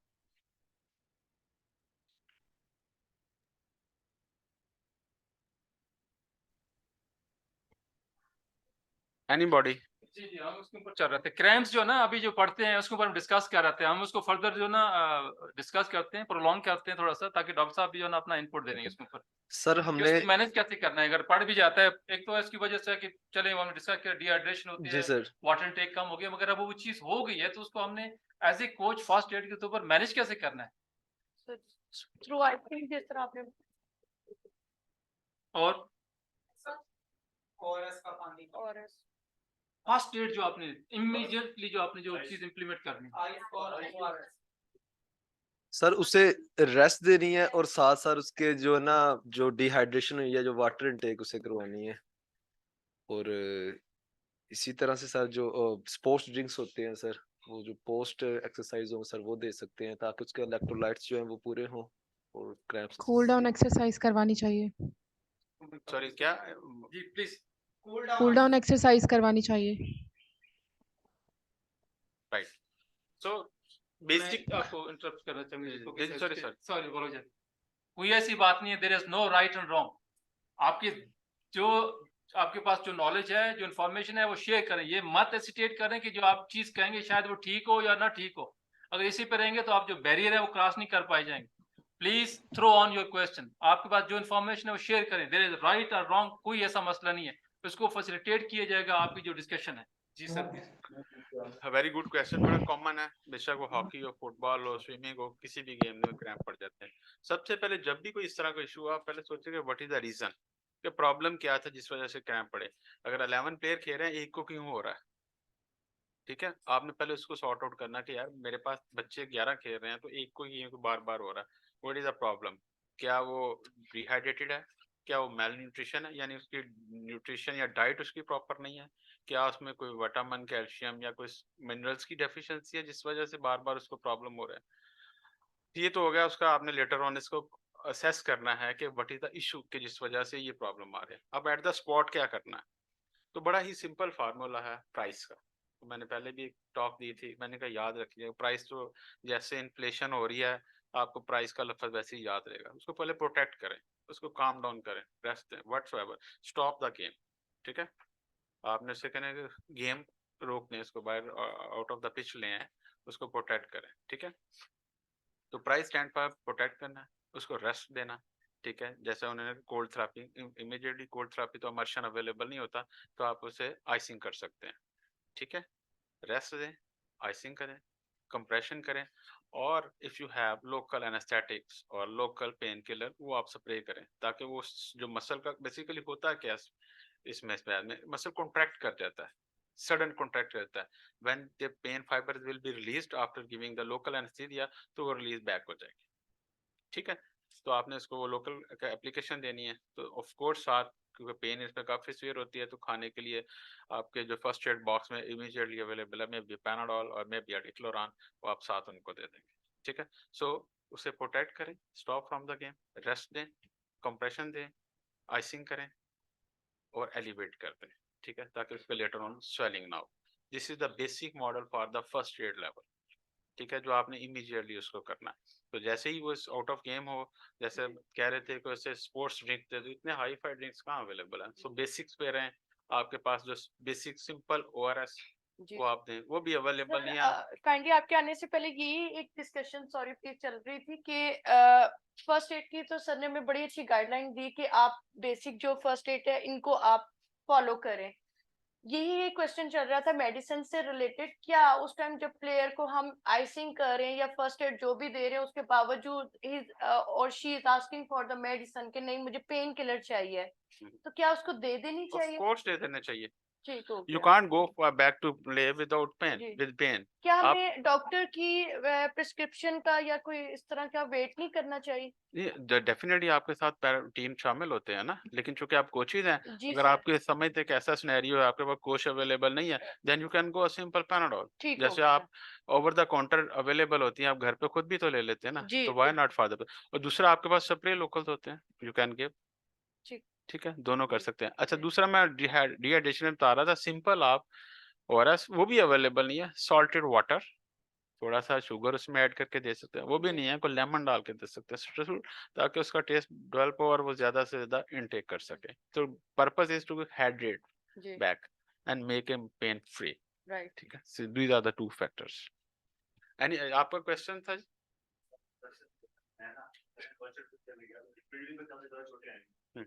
तो मैंने कहा वापस आ रहे थे एयरपोर्ट पे आए तो पेन बहुत ज्यादा हुई, तो मैंने कहा इधर पेन किलर लेते हैं, फर्स्ट एड देते पेन किलर लेते, फिर मेरा चलते चलते मेडिकल स्टोर तक एयरपोर्ट के अंदर जब बंदा पहुंचा तो गार्ड हो गया, कहते डॉक्टर की स्लिप देखी, स्लिप यहाँ पे कहाँ मिलेगा, कहता वो पीछे चले जाए डेस्क पे डॉक्टर बैठा हो पागल है, मैंने उसकी कोई फीस है, कहता उसकी फीस है 1000 बात, जो हमारी मेडिसिन है वो 1000 बात से ऊपर मिलेगा, 1200 बात 1300 बात।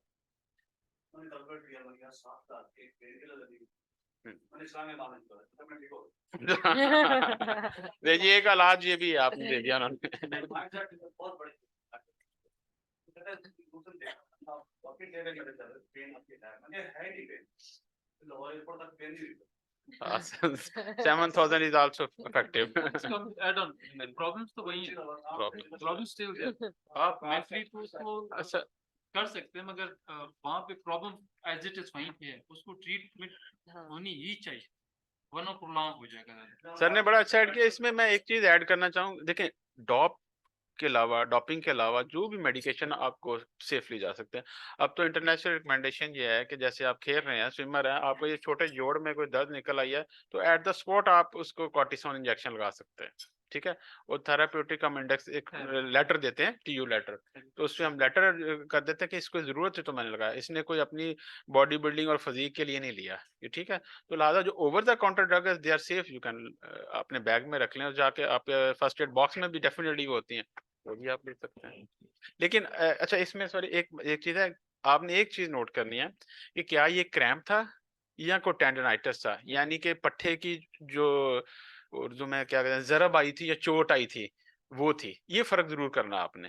ठीक है, अगर वो क्रैम्प है, cramp will go with in 72 hours, जो कि आपका अगर पट्टा टूट गया या मतलब जरब आ गई या टेंडन को या लिगामेंट्स को या मसल्स को, वो 72 आवर्स में सेटल नहीं होगा, उसको आप जैसे सर कह रहे हैं, वो आपको उसको सॉर्ट आउट करना ही पड़ेगा। ठीक है, वो फिर प्रॉपर उसका चेकअप करके इन्वेस्टिगेट करके फिर उसका ट्रीटमेंट होगा, उस पे आपने नहीं करना। इसमें जो आइसिंग जो प्रोसीजर है वो नॉर्मली ये कहा जाता है कि 24 आवर्स में 4 आवर्स जो है वो आइसिंग करनी है सर। इसी तरह 72 आवर्स में मतलब 24 माइक फ्री ऑन कीजिएगा, हमारे दोस्त ऑनलाइन हो गए।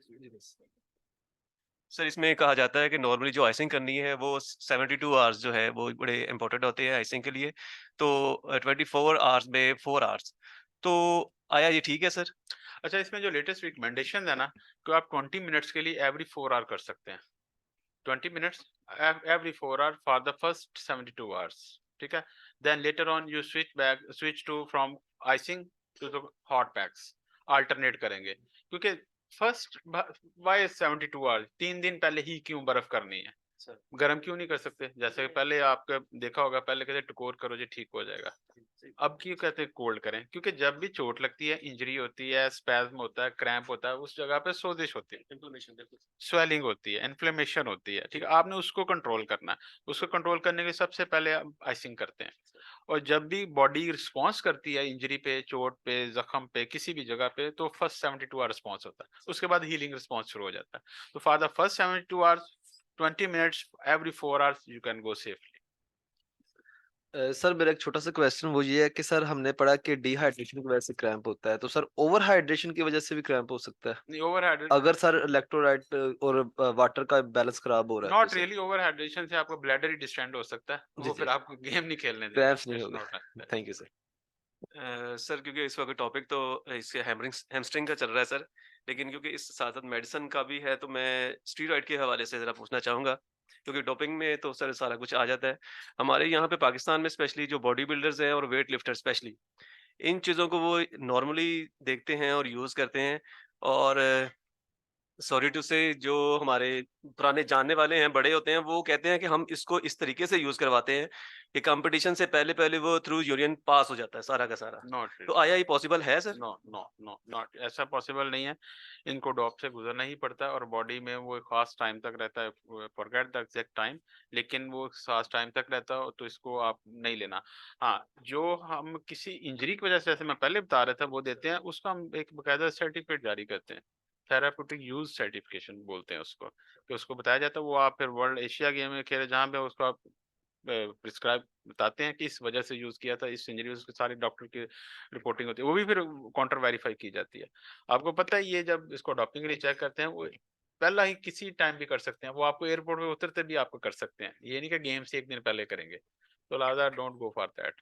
ऑफ कोर्स बॉडी बिल्डर करते हैं, लेकिन अब ट्रेंड चेंज होता जा रहा है। वो हम इन्वॉल्व होते हैं अपने स्पोर्ट्स में, हाँ। टू टर्म्स को मैनेज करते हैं, पूरा सेटअप डॉक्टर वर्ल्ड से आते हैं वाडा के, तो वो आप प्रोवाइड करें तो वो बेहतर होता है, वो देना चाहिए इंटरनेशनली आपने कम्पीट करना। सेकेंडली मैं आपका शुक्रिया, आपने एक बड़ी बताई। एक तो चीज़ है कि आपको डॉक्टर साहब ने बताया कि आपको ये पहले इंफॉर्मेशन होनी चाहिए कि जिस इंजरी के साथ आप डील कर रहे हैं उसकी बेसिक इंफॉर्मेशन आपके पास होनी चाहिए। अगर नहीं है तो आप लें, डिस्कशन करें, गैदर करें इंफॉर्मेशन, क्योंकि आपने फाइनली वो अप्लाई करना है आपके एथलीट्स के ऊपर। तो एथलीट्स को प्रोटेक्ट करना आपकी रिस्पॉन्सिबिलिटी है। जो चीज़ इनसाइड इंजरीज है, आउटर इंजरीज है, ब्रेकेज हुई है कहीं भी, जिस भी बात, वो आपको कोई भी इम्प्लीमेंट करने से पहले या उसको मेडिकेशन देने से पहले आपको उसकी अवेयरनेस होनी ही चाहिए। कहीं ये ना कि आप जो उसको बेहतरी करने के लिए जो उसका साइड इफेक्ट हो जाए। तो ये बहुत ज़्यादा ज़रूरी है। मेरे जो दोस्त ऑनलाइन हैं, प्लीज़ आप भी कोई क्वेश्चन है तो प्लीज़ डॉक्टर साहब से कर सकते हैं। जी जा साहब। अस्सलाम वालेकुम सर। जी जा सर, वाइस साहब। सर कैसे हैं आप? सर एक मेरा क्वेश्चन ये है कि जब हम मेडिकेशन करना चाहें, अगर किसी खिलाड़ी को कोई इंजरी होगी है किसी किस्म की भी, तो मेरी राय है, आप इसको तस्दीक फरमा दीजिएगा कि बीपी हमें लाजमी चेक कर लेना चाहिए उसको कोई भी मेडिकेशन करने से पहले कि उस टाइम, और इसको अगर आई एम राइट या रॉन्ग प्लीज।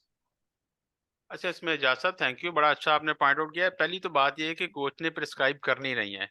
ये जो डिस्कशन सिनेरियो हो रहा था ना, वो देखा कि आपके फर्स्ट एड बॉक्स में अवेलेबल है ओवर द करंट काउंटर जो मेडिकेशन होती हैं, वो ऑफ कोर्स आपके पास फिजियो होता है, डॉक्टर्स होता है, वो उसको अपने मुताबिक ट्रीट करेगा, और आपके पास local sprays painkiller available होता है। लेकिन सारे सिनेरियोज के बाद, जैसे वो बता रहे हैं हमारे कोच के, उनके पास अवेलेबल नहीं था, तो पैनाडोल भी 7000 की थी, तो वो आप जैसे आप पहले खुद भी तो ले लेते हैं ना, वो आप सेफली आप ले सकते हैं। तो जब जाहिर बात है कि ये ब्लड प्रेशर वो सारी, वो तो मेडिकेशन ट्रीटमेंट जब प्रॉपर डॉक्टर स्टार्ट करेगा तो उसके मुताबिक करेगा। ये तो एक emergency on the field scenario की बात हो रही थी। ठीक है जी, थैंक यू सर। एक पेन है, शायद ये आउट ऑफ द टॉपिक बात हो, एक में हॉकी में हम एक ग्रोइंग पेन है उसके बारे में बहुत ज्यादा सुनते हैं, तो एज अ कोच उसको किस तरह डील कर सकते हैं? और ग्रोइंग बेसिकली क्या है? थाई से आई थिंक जो रिलेटेड मस्कुलर पेन है। मेरे कुछ प्लेयर्स ऐसी रही हैं सर, मैंने उन पे आइसिंग भी अप्लाई की हो और काफी देर उनको रेस्ट भी दिया, उनकी ट्रेनिंग भी बंद करा दी, लेकिन ये पेन बार बार 10 दिन बाद भी ट्रेनिंग ऑफ करके देखी, लेकिन बार बार वो बच्चियां प्लेयर्स जो है फीमेल शिकायत करी, अब भी still I feeling the pain. तो सर एज अ कोच मैं इसको कैसे डील कर सकती हूँ? राइट, बड़ा इंटरेस्टिंग क्वेश्चन और थोड़ा कॉम्प्लिकेटेड क्वेश्चन भी है। Thank you. पहले तो बात है कि व्हाट इज ग्रोइन पेन। जी ठीक है, ग्रोइन पेन है क्या? मेरा कॉन्सेप्ट सिर्फ इधर आने का, madam I am very thankful to madam Chand Parveen कि हमेशा बुलाती हैं कि इधर आने का मकसद एक ही होना चाहिए कि eight the end of session ना हमें कुछ फायदा हो, कि हमने कुछ पढ़ा, कुछ डिस्कस किया, हम आपने एक दूसरे से लर्न किया। ठीक है, तो इसलिए मैं हमेशा बेसिक से स्टार्ट करता हूँ कि ग्रोइन पेन है क्या, जी सर। क्या कहते हैं, क्या ये कूल्हे की हड्डी की दर्द है या कूल्हे के बाहर की दर्द है, ये कहाँ पे दर्द है?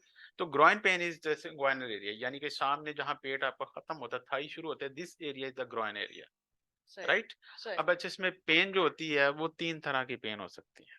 जी अगर आप सामने देखें तो जहाँ आपकी बेली खत्म होती है तो सबसे नीचे बोन होती है। जी ठीक है, हम अपनी जबान में प्यूबिक बोन कहते हैं, अगर आप फील भी करें तो बोन है।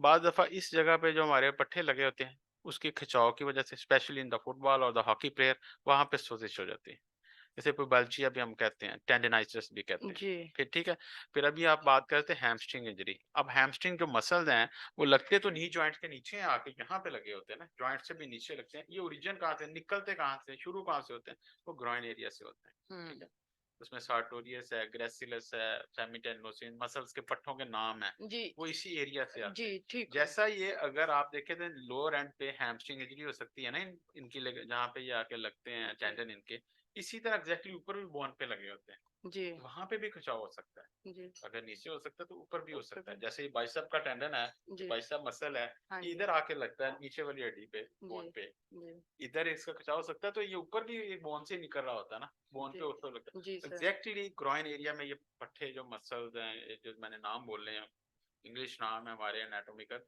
ये इधर से ही निकलते हैं और नीचे आकर उसके जी खिंचाव हो सकता है। हाँ और जी तीसरा जो हम मिस कर जाते हैं, जिसे हम स्पोर्ट्समैन हर्निया कह देते हैं, हाँ जी कुछ लोगों में हर्निया भी होता है। हाँ जी ठीक है, sportsman hernia is something else, yes लेकिन ये 3 प्रॉब्लम आपने डायग्नोस करता है। तो लिहाजा इस वाली पेन में ना कोच ने अपना इंटरवेन नहीं करना, राइट सर इसमें ठीक हो कोच का कोई रोल नहीं है। इस पे एक स्पोर्ट्स सर्जन का, स्पोर्ट्स मेडिसिन स्पेशलिस्ट का, अच्छे रेडियोलॉजिस्ट का रोल है जिसने इसको डायग्नोस करना है। बिल्कुल इस सही पे आप उधर तो अवेलेबल काउंटर जैसे हम बात करें तो कर सकते हैं, लेकिन इसमें ट्रीटमेंट इज डिफिकल्ट, क्योंकि इसका डायग्नोसिस डिफिकल्ट तो ट्रीट करना भी डिफिकल्ट है। जी सर तो let's focus on the major thing, उनको कहीं आप अपने फिजिशियन से इस पे कंसल्ट गुड करें। सर ठीक, ठीक सर अस्सलाम वालेकुम सर। Question please.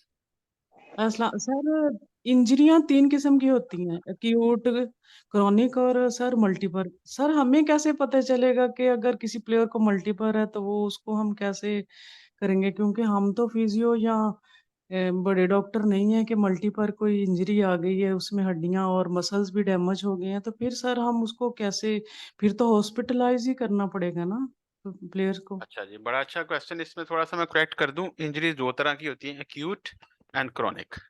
और अगर आपने तीसरी क्लासिफाई करना है तो मल्टीपल नहीं बोलेंगे, उसको हम कहते हैं एक्यूट ऑन क्रॉनिक।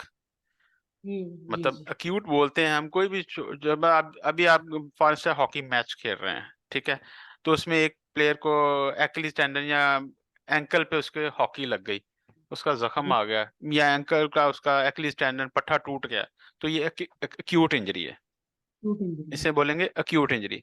अच्छा, यही प्लेयर है पिछले कोई 2 साल से 5 साल से खेल रहा था, मल्टीपल टाइम हॉकी लगी, उसी एंकल की बैक साइड पे इसको बार बार लगती रही, उसका वो मामला क्रॉनिक हो गया, यानी कि पुराना हो गया। ठीक है, अब वो अचानक भी टूट सकता है बगैर हॉकी लगे, क्रॉनिक इंजरी चल रही थी। तो इसको क्लासिफिकेशन के लिए हम कब डिवाइड करेंगे, ये एक्यूट है और ये क्रॉनिक है? सो वर्ल्ड में जो एक स्टैंडर्ड फॉलो किया जाता है वो 3 वीक्स है। एक इंजरी जो विद इन 3 वीक्स टाइम है वो उसको हम एक्यूट इंजरी बोलते हैं, और इसके बाद भी अगर वो ठीक नहीं हो रही, चलती जा रही, तो फिर हम इसको डिक्लेयर करते हैं ये क्रॉनिक हो गई है, इसका ट्रीटमेंट लंबा हो गया है, इसको क्रॉनिक इंजरी बोलते हैं।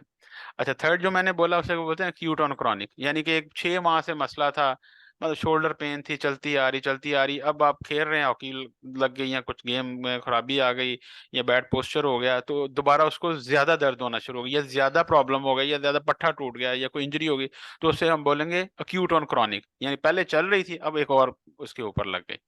सो लिहाजा 3 types acute mean within 3 weeks जिसको सेटल डाउन होना है, अगर नहीं हो रही तो फिर हम क्रॉनिक लेबल करते हैं, ये पुराना लंबा मसला चल गया। अब आ जाते हैं इसकी ट्रीटमेंट पे। डेफिनेटली ट्रीटमेंट डिपेंड करती है कि किस रीजन की इंजरी थी, कहाँ पे थी, हाथ पे थी, पाँव पे थी, क्या वो सिर्फ सॉफ्ट टिश्यू थी यानी कि पट्टों की इंजरी थी या कोई बोन फ्रैक्चर हुआ था, उसके मुताबिक फिर हम उसको ट्रीट करते हैं। Thank you sir. डॉक्टर साहब एक सवाल है, शफकत न्याजी रावलपिंडी से। जी डॉक्टर न्याज साहब, साहब, जी न्याज साहब, आई एम लिसनिंग यू। मैं अपने एक ज़ाती एक्सपीरियंस शेयर करना चाह रहा हूँ कि जब हमारा क्रैम्प पड़ता है या मसल पुल होता है, जब पेन निकलती है, तो इसको हम उस मसल्स को हम स्ट्रांग करने के लिए डिफरेंट हम टेक्निक्स यूज़ करते हैं। जी मुझे जी याद पड़ता है मेरा रनिंग करते हुए थाई में हम जापान जा रहे थे, मेरा टूर था, जैपनीज कोच था, थाई में पेन निकल आई बहुत शदीद किस्म की, और मुझसे पाँव रखा नहीं जा रहा था ज़मीन पे। तो मैंने उनको कहा कि मुझे आइसिंग चाहिए, रेस्ट चाहिए, तो मुझे कहता है कि बिल्कुल आइसिंग करो, लेकिन आपने ट्रेनिंग भी जारी रखनी है, आपने ट्रेनिंग छोड़नी नहीं है, आपने जॉगिंग करनी है, वॉक कर सकते हो वॉक करो, जॉगिंग कर सकते हो जॉगिंग करो, रनिंग कर सकते हो रनिंग। मैंने कहा मेरे से पाँव नीचे नहीं रखा जा रहा, तो मुझे कहता है कि आप वॉक करो। डॉक्टर साहब मैंने वॉक स्टार्ट की, और 1-2 दिन मैंने वॉक की, फिर आहिस्ता आहिस्ता मुझे लगा कि मैं पाँव पूरा अच्छी तरह रख सकता हूँ, तो मैंने फिर हल्की सी जॉगिंग स्टार्ट की। यकीन करें कि 4 से 5 दिनों बाद रनिंग करते हुए, बड़ी मुश्किल से जो मैं पाँव नहीं रख रहा था, तो रनिंग करते हुए एकदम से सारी पेन ऐसे जैसे खींच ली जाती है बॉडी से, तो इस तरह मेरे साथ हुआ। तो मैं ये समझता हूँ कि क्या हम एक्स्ट्रा थोड़ा-सा इस पे वेट ट्रेनिंग का बोझ डालें, या हम एक्स्ट्रा ट्रेनिंग करें, या हम उस मसल को स्ट्रॉन्ग करने के लिए मज़ीद हम उस पे बोझ डालें, वज़न डालें? उसको क्या हुआ मेरे साथ कि मैं मतलब बिल्कुल पेन एकदम मेरे जिस्म से वो कैसे निकली? न्याज साहब, आपके ना सारी क्वेश्चन में ही आंसर है। पहली बात आपने कि इतनी पेन थी कि मैं उस पे वजन भी नहीं डाल पा रहा था। एक बंदे की इतनी पेन है कि वो वजन नहीं डाला, हाउ ही कैन रन, ठीक है। Yes. उन्होंने आपको मोटिवेट जरूर किया कि आप करें, लेकिन आपने खुद ही बोला कि मैं 2-3 दिन बाद उस पर वजन डालना शुरू किया। यही हम थोड़ी देर पहले बात कर रहे थे कि नेचर का एक असूल है कि 72 आवर्स 72 घंटे 3 दिन बाद हीलिंग शुरू हो जाती है। जो आपको क्रैम्प पड़ा था वो 3 दिन बाद सेटल डाउन होना शुरू हो गया, उसके बाद आपने चलना शुरू कर दिया। So it's not fun. मैं तो इस पे बड़ा क्लियर कॉन्सेप्ट हूँ कि हमारे को अगर फिजियो बैठे हुए हैं, उसको पेनफुल शोल्डर होता है या पेनफुल एंकल होता है, उसको फिजियो कराना शुरू कर देता है। भाई दुखती चीज को क्यों दुखाना है? मतलब आपने कभी देखा है कि अगर मेरे नाइफ लग गया है हाथ पे तो इसको मैं काम करना शुरू कर दूं कि मुझे इसको रेस्ट देना चाहिए? आपने नेशनल जियोग्राफिक देखा है? लाइन जब इंजर्ड होता है तो नेचर ने क्या मैकेनिज्म दिया, वो स्लो डाउन हो जाता है। तो सारे नेचर के असूल है ना, आप उसी को फॉलो करें। अगर आपको इंजरी हुई है, you have to rest maybe 72 hours something more, ठीक है। तो लिहाजा वो कॉन्सेप्ट बिल्कुल फॉलो नहीं करना कि आप पेन में है तो आप पेन को और अग्रावेट करें, यानी कि आप अपनी बीमारी में उसको और ज्यादा करेंगे। आपको फीवर हो गया, कोई बात नहीं, दौड़ोगे तो फीवर उतर जाएगा, कैसे कॉन्सेप्ट है? मैं तो इससे जी बिल्कुल डिसएग्री करता हूँ। जी सर, आप क्या कहते हैं? एग्जैक्टली हम इसी पे कायल हैं और यही चीजें हम डिस्कस करते रहते हैं कि उसको नॉर्मलाइज होना चाहिए। जो नेचुरल चीज है ना, नेचर जो है उसको उधर ही जब नॉर्मलाइज होगा तो ऑटोमेटिकली एक प्रोसेस है उसका, कुछ प्रोसेस कंप्लीट हो तो ऑटोमेटिकली वो रिकवरी की तरफ जाना शुरू किया। फिर आपने जो मेडिकेशन है, जो भी है ट्रीटमेंट है, वो इम्प्लीमेंट करना शुरू कर देते हैं, उसका टाइम है, उसके बाद रिकवरी स्टार्ट कर देते हैं, ग्रोथ करना शुरू कर देते हैं। अभी जैसे हम बात करें ना, बार बार क्रैम्प पड़ जाए, पानी it's not about all the कि वाटर इनटेक नहीं था तो क्रैम्प पड़ गया। आपका ट्रेनिंग कितनी है, आपका प्री गेम फिटनेस लेवल क्या था, आपका स्टेटस क्या था, कि फिर जो भी आप गेम कर रहे हैं उसमें आपके पोस्चर कैसे हैं, आपकी अलाइनमेंट कैसी है। सबसे ज्यादा वर्स्ट जो बॉडी पोस्चर आते हैं वो फास्ट बॉलर्स में आते हैं। आप उसका देखें, पूरे बाजू, बैक, स्पाइन, घुटने क्या टेढ़े मेढ़े हुए होते हैं। तो क्या उसके पोस्चर मैटर नहीं करते उसकी फिटनेस में? और सारे मामलात में बहुत मैटर करते हैं। इसी तरह हमारा नेशनल प्लेयर जेवलिन थ्रोअर, सब जानते हैं उनको, मतलब उनके इंजरी क्यों हुई कि उसको प्रॉपर ट्रेनिंग नहीं थी उसकी ना। तो फिर ट्रीटमेंट हुआ, जब प्रॉपर ट्रेनिंग हुई, नहीं one the medal for the country, ठीक है। तो लिहाजा आपका प्रॉपर पोस्चर और वो भी बड़ी मैटर करती है इसमें। वो किसने करनी है, वो आप लोगों का रोल है। वो कोच ने उनको बताना है, उनको गाइड करना है कि भाई आपके ये सारे पैरामीटर खराब हैं। अगर एक प्रॉपर किट ही नहीं है या प्रॉपर शूज ही नहीं है मन के, तो वो खेल ही जा रहा है, वो आपने उसे पॉइंट आउट करना है कि आपकी परफॉर्मेंस में ये फैक्टर पड़ रहे हैं, ठीक है। इन पे ज्यादा फोकस करना है। कार्बोनेटेड ड्रिंक्स जो हैं सर, तो उसके हवाले से मैं पूछना चाहूँगा, क्योंकि आजकल बहुत ज़्यादा यूज़ हो रहे हैं सर। कितने इफेक्टिव है और उसके जो साइड इफेक्ट्स है वो काइंडली सर आप बता दें सर। कार्बोनेटेड ड्रिंक का तो आपको सबको पता है कि फिजिकली हैजर्ड्स हैं इसमें, तो वो तो उसको अवॉइड ही करना चाहिए, स्पेशली तुम्हारे प्लेयर्स हैं उनको। और natural juices, fruit juices, water, और उन्हीं पे उनको रहना चाहिए, and they should avoid it, avoid करना चाहिए। Yes madam.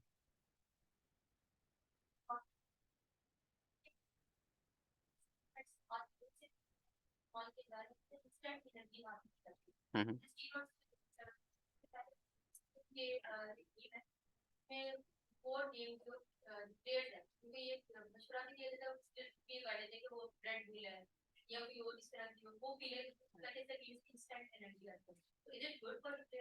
Of course not. आपको पता है कि सबसे ज्यादा कार्डियक इशू या डेथ इश्यूज किन प्लेयर्स में होते हैं दुनिया में, किस गेम में होते हैं? फुटबॉलर्स में सडन कार्डियक डेथ होती है। तो इसमें जो आप एनर्जी ड्रिंक जिनके आप बात कर रही हैं ना, इनमें कुछ इस तरह के इंग्रेडिएंट होते हैं जो कि कार्डियोटॉक्सिस होते हैं, यानी कि उनका दिल पे असर पड़ता है। So you shouldn't go for this, not he recommend करने चाहिए ऐसे कोई भी। हाँ, आप आज दूसरी तरफ आ जाते हैं सप्लीमेंट की तरफ से। अगर नेचुरल सप्लीमेंट है, कैल्शियम, विटामिन डी, और वो आप सारे ले सकते हैं, उसमें कोई परेशानी नहीं।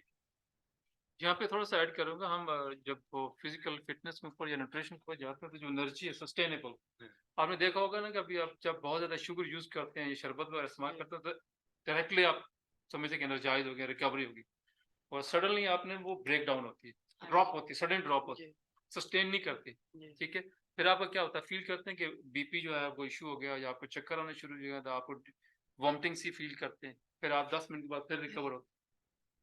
अगर आप वही ट्रेनिंग के बाद बजाय वो शुगर वाला पानी इस्तेमाल करने के, अगर आप ड्यूरिंग द ट्रेनिंग आप बनाना यूज करते हैं या आप खजूर इस्तेमाल करते हैं, तो वो सस्टेन रखती है, वो लॉन्ग टाइम पे चलती है और आपको मैनेज करती है, लॉन्ग रियलिस्टिक है वो चीज। ठीक है, नेचुरल, तो ये ऊपर जाएगी और सीधा ड्रॉप करे।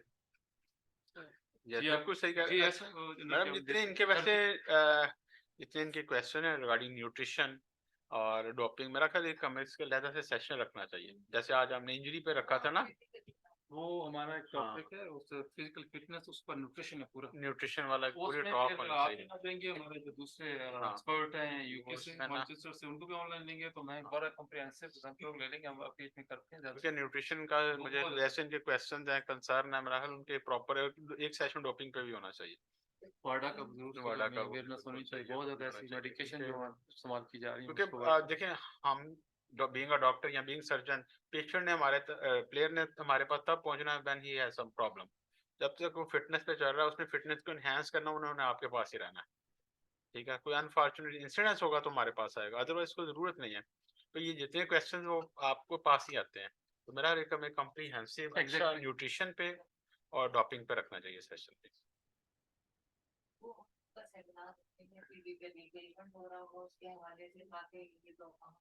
हाँ बिल्कुल। प्रैक्टिकली भी आते हैं और पर कुछ सेशन में हमारे आसपास जो प्लेयर्स हैं, जो भी हमारे पास आता है, वो सबसे पहले डाइट पूछते हैं, हम क्या खाएं, क्या करें, इंस्टेंटली हम कैसे जीत सकते हैं। अब हमारे पास ज्यादा तो है नहीं, फिर हम लोगों ने इनको डाइट है बताना पड़ता है, लिमिट जाती है, बच्चा कहते हैं ये चीज खानी, इसके सवाल की बात बताएं, फिर वो चीजें जो है उनके लिए हमें गाइड। बिल्कुल, इसलिए मैंने मैडम से रिक्वेस्ट की है कि सेशन बेस पे भी रखा जाए।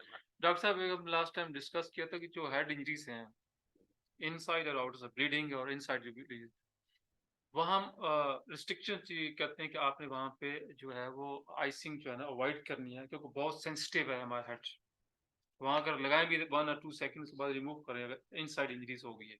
बाकी तो हम कहते हैं नहीं, ब्लीडिंग डेफिनेटली आपने उसको मेंटेन करना। इनसाइड जो मसल इंजरीज है उसके ऊपर तो इंप्लीमेंट डायरेक्टली आइसिंग करते हैं हम लोग, मगर जो हेड इंजरीज है इसको आप थोड़ा सा एलोबरेट कर दें। मैंने इनको बताया कि आप अवॉइड करेंगे हेड की जो ब्लीडिंग हो रही है या इनसाइड इंजरीज हो रही है, बॉल लगी या हेड वैसे हो गया, तो वो अच्छा, तो आइस को कंसेप्ट जो है ना आपने वहाँ पे इम्प्लीमेंट बहुत मिनिमाइज या ना करने के बराबर करना है। अच्छा, जहाँ पे आ जाता है ना हेड इंजरी या स्पाइन की इंजरी, मोरों की इंजरी, उस पे आप लोगों ने कोई इंटरवेंशन नहीं करना एज ए कोच। मैं एक बड़ी अच्छी मिसाल हमेशा कोट करता हूँ। हेड इंजरी को हम डिस्कस करते हैं, कंकशन बोलते हैं। कंकशन एंड काउंटर कंकशन से 2 पार्ट होते हैं जब भी हेड इंजरी होती है, बेशक बॉल लगे या आपका हेड जमीन पे लगे। हमारे एक बहुत ही बड़े प्रोफेसर हैं, प्रोफेसर तहसीन चीमा साहब, he is American diplomat orthopaedic surgeon है और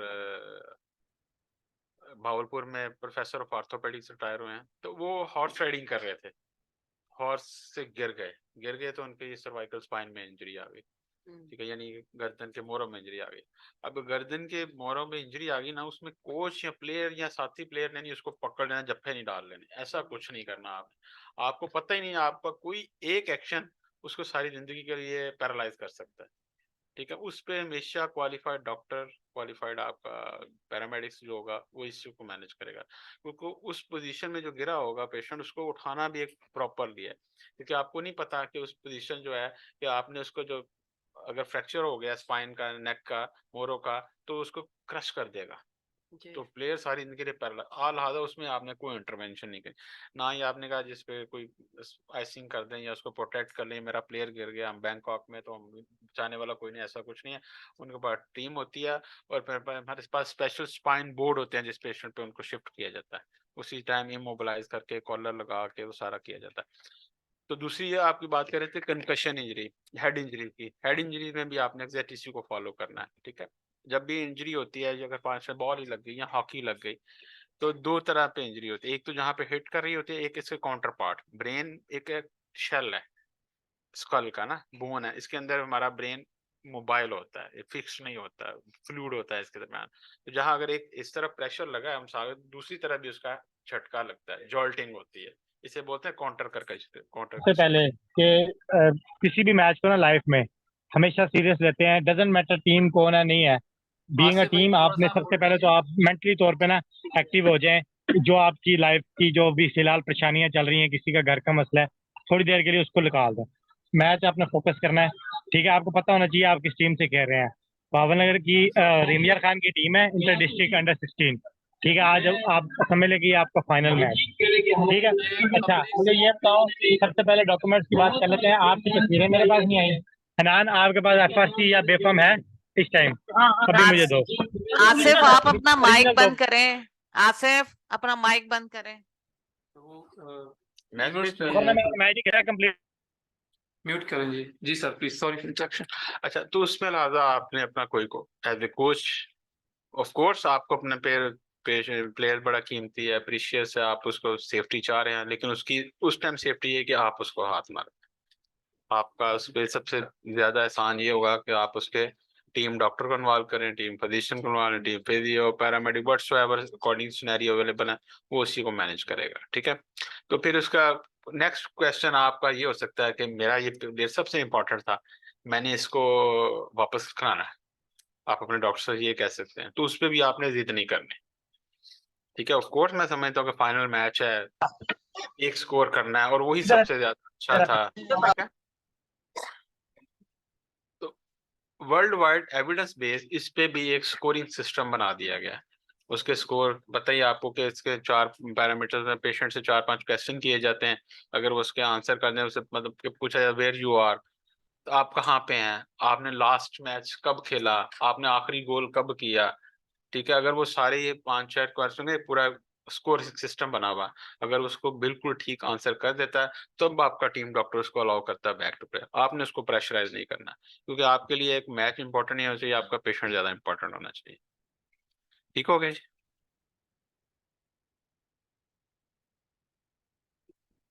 जी प्लीज। सर आइसिंग का सर नहीं करता कि वो हेड क्यों पर इम्प्लीमेंट नहीं, वो आप नहीं करेंगे, वो नहीं, मैं यही तो मना किया आप इस मामले हेड नेक के मामले में आपने नहीं करना, मसल स्पैज्म तक आप तो आप इन्वॉल्व कर सकते हैं अपने आप को, उसमें नहीं करना आपने।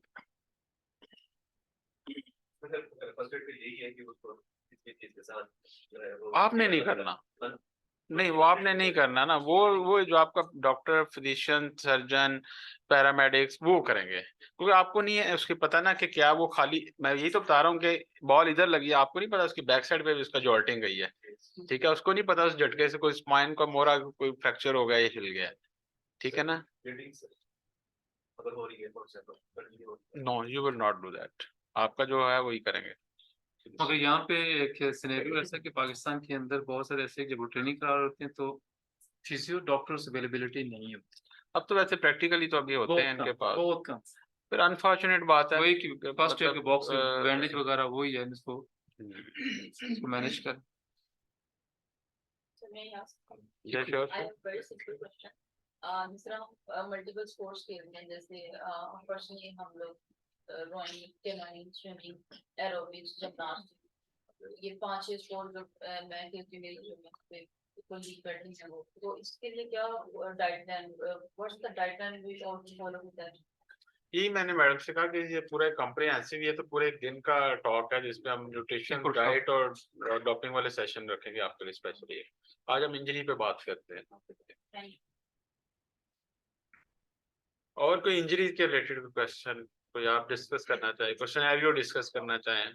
कंसिडरिंग टू हमारे पॉइंट जो हम इंग्लिश के बारे में पूछे, मिसाल के तौर पे अगर जैसे हमने कितनी ज्यादा गेम्स खेली होती है और उसमें पता नहीं होता है कि अब अगर मिसाल के तौर पे एक गेम में जो है वो आपको विजन की कमजोरी हो रही है, दूसरी गेम में जो है वो आपको हाथ में दर्द हो रहा है या फिर पूरी बॉडी है वो आपकी दर्द से, तो आप उसमें क्या करेंगे? दोनों मेडिसिन खा लेंगे या फिर उसमें सॉरी, आपका क्वेश्चन के विजन प्रॉब्लम हो रहा है? नहीं, एक गेम जो है जैसे मैंने बताया कि एटम कितनी ज्यादा गेम की जा रही है, हाँ। तो एक गेम जो है वो इंसान को जो मल्टीपल अगर आपको हो रही है तो आप क्या मल्टीपल सप्लीमेंट्स लोगे उसी टाइम या फिर आप? नहीं देखिए, आपने विजन बोला ना, आई साइड का बोला ना, आई साइड में कोई इसमें रोल नहीं है कि आपको एक्यूट इमरजेंसी आ गई है।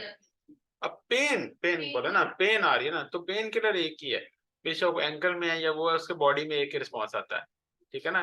पैराडोल सिंपल जो लेते हैं उस हेडेक को तब भी ले रहे होते हैं, हाथ में दर्द तब भी वो ले रहे होते हैं, वो इट्स नॉट, मैंने कहा you are talking about the multivitamin, बस नहीं।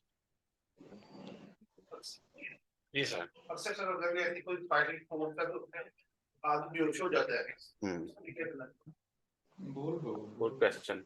सबसे पहले क्या किस वजह से होगा, क्या उसको बॉक्सिंग मारा या हाँ, तो उसमें सबसे पहले जो आपने उसका देखना है, उसके आपने पल्स पे हाथ रखना है, इज ही ओके और नॉट, क्या उसका हार्ट चल रहा है कि क्या ये कोई इसको सिनकपी हुई है जिसे हम कहते हैं कि चकरा के गिर गया, उर्दू में मतलब वो होगा कि कोई कार्डियक इवेंट हो गया, ठीक है। पल्स लो पल्स चल रही होगी लेकिन चल रही होगी, देन आप उसको स्ट्रेट लटा दें, ठीक है। देन आप उसकी जो लेग्स हैं हम उसको रेज करेंगे ताकि जो ब्लड का प्रेशर लो हुआ था, जो सिनकपी हुई थी, वो ब्लड प्रेशर दोबारा ब्रेन की तरफ आए। शूज उतार दें, बिल्कुल ठीक है, उसे हेलमेट उतार दें और वो ग्लव्स पहने हैं वो भी उतार दें। लेकिन अगर इंजरी कोई ब्लीडिंग स्लीडिंग वाली हुई है जिसमें फिर आपने हेलमेट नहीं उतारना, ये ख्याल करना आपने। हाँ, आपने फिर उस पर कुछ नहीं करना, लाइक आपने देख रहे हैं कि आपने पंच इधर नेक पे मारा और वो गिर गया, फिर आपने उसका हेलमेट नहीं उतारना, इट्स अ डिजास्टर। फिर आप उसको उसी जगह इमोबिलाइज करा देंगे, क्योंकि हेलमेट भी है, फिर उसका डॉक्टर अगर वो काट के खोलेगा उससे एक्सरे के बाद खुदा ना खास्ता कहीं उसका कोई फ्रैक्चर तो नहीं हो गया, वो डिजास्टर हो जाएगा उसको।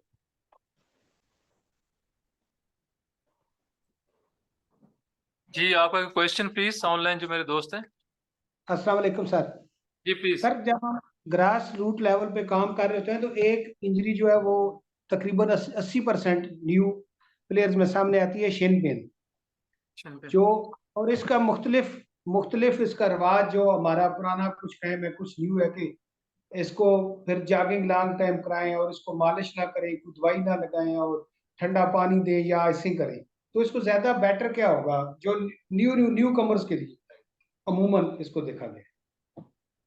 हाँ बिल्कुल, अच्छी बात की कि शिन पेन जो होता है वो न्यू प्लेयर में होती है, एथलीट्स में होती है, आर्मी रिक्रूट्स में होते हैं, जो नए फौजी भर्ती होते हैं उन लोगों में ये शिन पेन होती है। क्यों होती है? एक बॉडी आपकी अडेप्ट ही नहीं है कि 15 किलोमीटर उसने दौड़ना है और ऑल इन सडन उसको हम दौड़ाना शुरू कर देते हैं, ठीक है ना। उसका पहला तरीका है कि जैसे हम किसी भी गेम से पहले अपने आप को वार्म अप करते हैं, एग्जैक्टली इसी तरह आपके जो बैक के काफ मसल्स हैं, ठीक है, जो बोन है उसको अडाप्टेबिलिटी करते हैं। पहले इसको स्ट्रेचिंग एक्सरसाइज करते हैं, स्ट्रेंथनिंग एक्सरसाइज करवाते हैं, फिर उसको स्लो पेज पे चलते हैं। अगर आपने उसको 5 किलोमीटर का टारगेट है तो पहले दिन आप 1 किलोमीटर रखेंगे, 1 वीक के लिए 1 किलोमीटर रखें। जब तक उसकी बॉडी उस हिसाब से अडॉप्ट नहीं हो जाएगी तब तक इसको आप कंटिन्यू करेंगे। तो जैसा आपने खुद ही बता दिया कि न्यूअर में होता है, बाकी वो पुरानों में नहीं हो जाता, वो बॉडी की अडेप्टेबिलिटी हो जाती है। तो लिहाजा पहले दिन से उसको warm up, stretching, strengthening, slow down, then go on.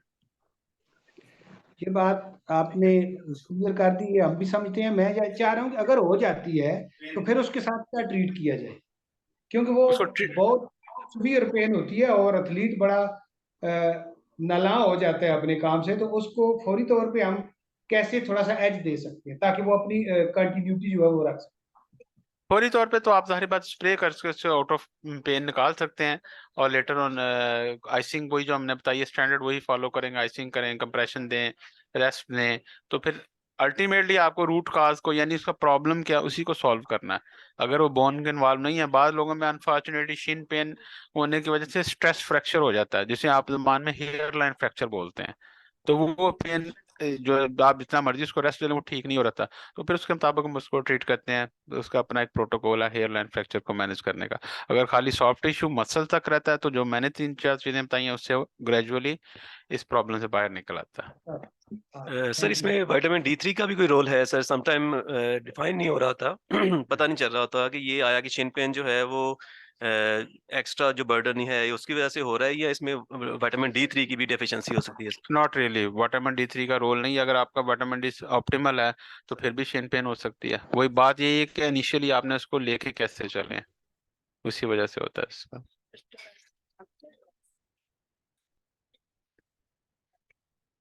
Cramp यही हम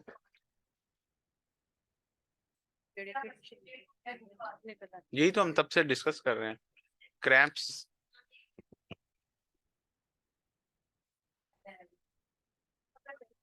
उर्दू में करल ही कहते हैं इसको, तो क्रैम्प्स कहते हैं इंग्लिश में, क्रैम्प्स बोलते हैं उसको।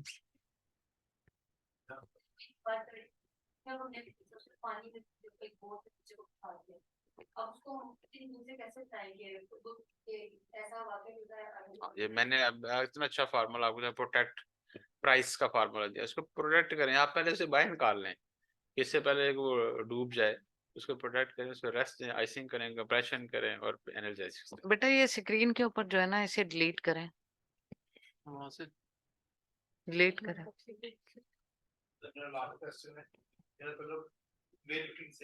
अक्सर एक वाक्य होता है कि लड़का वेट करता है तो इससे वो चक्कर आ जाता है, पूरे गिर जाता है। फिर ये खड़ा होता है ये हर चैलेंज में जो लड़कों के साथ ऐसा वाक्य होता है, तो क्या मामला है, क्यों ऐसा होता है? अच्छा, आपके वेट लिफ्टर में स्पेशली जो प्रॉब्लम होता है वो 3 फैक्टर्स होते हैं। नंबर 1, वो उन्होंने चूंकि अपनी बॉडी को थिन लीन शुरू करना होता है, वो पानी नहीं पी रहे होते, ठीक है। वेट लिफ्टर की बात, अच्छा वर्ड, अच्छा जो दूसरे रहते हैं ना, हाँ वो फिर कॉफी पे चल रहे होते हैं, डिहाइड्रेटेड होते हैं और उनका ब्लड प्रेशर लो हुआ होता है, ठीक है, इन प्लेयर्स में। तो वो फिर सिनकपी कहते हैं, जैसे चक्कर नहीं उर्दू में कहते हैं, चक्कर आते वो गिर जाते हैं, ठीक है। उसका सोल्यूशन क्या जो मैंने अभी पहले बताया था उसको फिर वही आपने करना होता है। एक बात और नहीं करा दिया जोकर जितना अच्छा हो पेन नहीं, ये आपका पर्सनल एक्सपीरियंस हो सकता है, मतलब जाहिर बात है ये कोचेज को मैं यही तो बता रहा था कि पहले आप कोचेज ने शूज कंफर्टेबल हो, उसकी किट कंफर्टेबल हो, उसके जहाँ पे खेलना ग्रास कंफर्टेबल हो, ये सारे environment, temperature, everything is important for the player, everything. अच्छा सर, इसमें विटामिन B12 का भी कोई रोल है कि ये मसल्स वगैरह की वीकनेस के लिए उसका ये चेकअप होना चाहिए, किसी में डेफिशिएंसी है, क्योंकि डाइट हमारे यहाँ प्रॉपर नहीं है, तो इस वाले से भी ये क्रैम्प्स वगैरह का मसला हो सकता है। देखिए जो फिजिकली फिट पेशेंट होते हैं ना, एक्टिव यंग पेशेंट है, उनमें डेफिशिएंसी के चांसेस बहुत कम होते हैं। आपके प्लेयर्स में क्यों कम होते हैं कि आपके players maximum time sun exposure में, सूरज की धूप में खेल रहे होते हैं, तो बड़ा लीस्ट लाइकली होता है कि इनमें कम हो। लेकिन ऑफ कोर्स चूंकि जितना एक्सर्ट करना होता है, जितनी एनर्जी लगानी होती है, इनको हम अप टू मैक्सिमम रखने के लिए आइडियली हम इनको रिकमेंड कर देते हैं। लिहाजा इसमें डेफिशिएंसी के चांस रियली होते हैं, लेकिन फिर भी अगर हो तो फिर डेफिनेटली हम ब्लड टेस्ट करवा सकते हैं। सर एक क्वेश्चन है कि इंजरी के बाद हमने प्लेयर्स को वापस गेम में लेके आना है, तो सर हम किस लेवल से उसे करवाएंगे? यानी कि आया कि उस लेवल से तो नहीं करवा सकते जिस लेवल पे ऑलरेडी प्लेयर कर रहा था, तो किस लेवल से हम उसे करवाना अच्छा, शुरू इसे कहते करें? हैं बैक टू स्पोर्ट्स या बैक टू प्ले। वो अब कब करेंगे, कब डिसाइड करेंगे एज ए कोच, ठीक है। वो आपने हमेशा खुद डिसीजन लेना, आपने अपने फिजिशियन से डिसाइड करवाना। लाइक एक पेशेंट का ACL इंजरी का पता है ना, ACL इंजरी एक घुटने में जो डोरी होती है, ठीक है, मैं इसका आर्थ्रोस्कोपिकली यानी कैमरे से ऑपरेट करता हूँ, ठीक है, मेरी ये स्पेशलिटी है, या कंधा निकल जाए इसको मैं कैमरे से ऑपरेट करता हूँ। अब ये मेरा डिसीजन है कि मैंने इसको बैक टू प्ले कब करना। वो इंटरनेशनल हमारे प्रोटोकॉल बनते हैं, लाइक ACL इंजरी या टूरी क्रूशियल लिगामेंट, घुटने की डोरी टूट गई, उसका कैमरे से ऑपरेट कर दिया, patient will go back to play 6 to 9 month। ठीक है, हमने उसको प्रोटोकॉल इस तरह डिजाइन किया कि फर्स्ट 2 weeks में हम उसको वॉक स्टिक के साथ चलाते हैं, फिर फुल वेट बेयरिंग चलाते हैं, फिर 3 month पे हम उसको वॉक करवाते हैं, 6 month पे हम रनिंग जॉगिंग करवा देते हैं, फिर 6 to 9 month में ट्विस्टिंग मूवमेंट जैसे फुटबॉल हॉकी में होती है उस पर अलाउ करते हैं। और जब हम देखते हैं कि इस पेशेंट की परफॉर्मेंस इसके दूसरी टांग के मुताबिक 90% पहुंच गई है ना, 90+ हो गई है, फिर हम उसको अलाउ कर देते हैं। Minimum 90% of the opposite limb, यानी अपोजिट टांग के मिनिमम 90% स्ट्रेंथ होनी चाहिए, ताकत होनी चाहिए, फिर आप उसको अलाउ कर देते हैं। हाँ, आपका फिजियो, आपका डॉक्टर, आपका सर्जन, वो सारा उसको करते हैं। लेकिन आपको ये पता होना चाहिए कि एक टांग इतनी सुक्की सी है, एक तगड़ी है, तो आपके इसको एज ए कोच कह सकते हैं कि आपकी फिटनेस नहीं है। साइड तो आपने भी अल्टीमेटली करना ना, आपका रोल तो है ना कि आपने टीम में सिलेक्ट तो आप लोगों ने करना होता है ना। ठीक है सर। और एनी क्वेश्चन जी? लास्ट क्वेश्चन जी श्योर। आपने सर बताया था जो मैं उनका नाम भूल गया, आपने बताया था तो कठिन इंजरीज हो जाती हैं, इनके एक मुसलसल इंजरी, एक मौके Acute on chronic। Acute on chronic। और वो एज फैक्टर की वजह से है? Not really. नहीं, ये अर्शद नदीम को तो एज का तो मसला है कि कल से जा रही है। अर्शद उसका नदीम का एज का बिल्कुल नहीं है, ही इज फिजिकली फिट। जो पहले उसका था कोई एंगल्स का इशू था, देखो उसका एंगल्स को थ्रोइंग का प्रॉब्लम था। ठीक है, अभी इसके गेम में से पार्ट नहीं किया, वो गया तो मेरे पास ट्रेनिंग करता है, उसने नहीं सारी उसकी वही दोबारा ये ज्यादा हो गई ना। हाँ, अब उसे आप ये डेफिनेशन पे ला सकते हैं, ये क्रॉनिक इंजरी हो गई, ये 6-8 महीने से चलती आ रही है, क्रॉनिक इंजरी हो गई। हाँ, अब ये खेल रहा था ना, क्रॉनिक के मिसाल के तौर पर उसके पेन थ्रेशोल्ड था 5 out of 10, लेकिन उसको गेम कर रहा था, तो अब दोबारा खेल रहा था, उसको दोबारा इंजरी हो गई, तो अब वो पेन 0 पे आ गई या 1 degree पे आ गई। ठीक है, 5 से और ज्यादा सख्त उसको पेन का लेवल आ गया, तो उसमें हम कहेंगे ये अक्यूट और क्रॉनिक हो गई, यानी इसका मसला पहले चल रहा था, आज फिर जख्मी हो गया। You got my point? हाँ, सीवियर हो गया। सर एक क्वेश्चन है। सर आपने ये शिन पेन का और ये घुटनों का पेन, यहाँ पे हमें तो जट जप्पे वाली बात है, पंजाबी च गल करा सर जी, जोर से बोलो।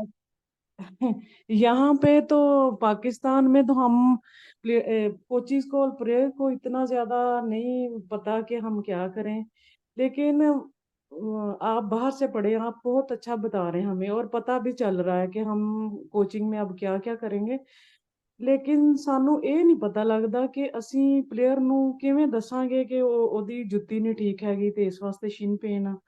1980 की बात है कि एक डॉक्टर थे फिजियो या आप ही की तरह के बड़े सियाने डॉक्टर थे, उन्होंने ना यहाँ पे दवाइयाँ देते हैं, ऐसे ही है ना सर, यहाँ पे ज्यादा पेन किलर्स दे देते हैं फलां, उसका असल मसला नहीं देखते डॉक्टर्स, ये देखते हैं कि भी इसको पेन किलर दे दो दर्द हट जाएगी या ऐसे। सर जी उसने डॉक्टर ने जूता उनको ना एक जूता रिकमेंड करके दिया, कोई फैक्ट्री का नंबर एड्रेस लिख के दे दिया कि आप वहां चले जाएं।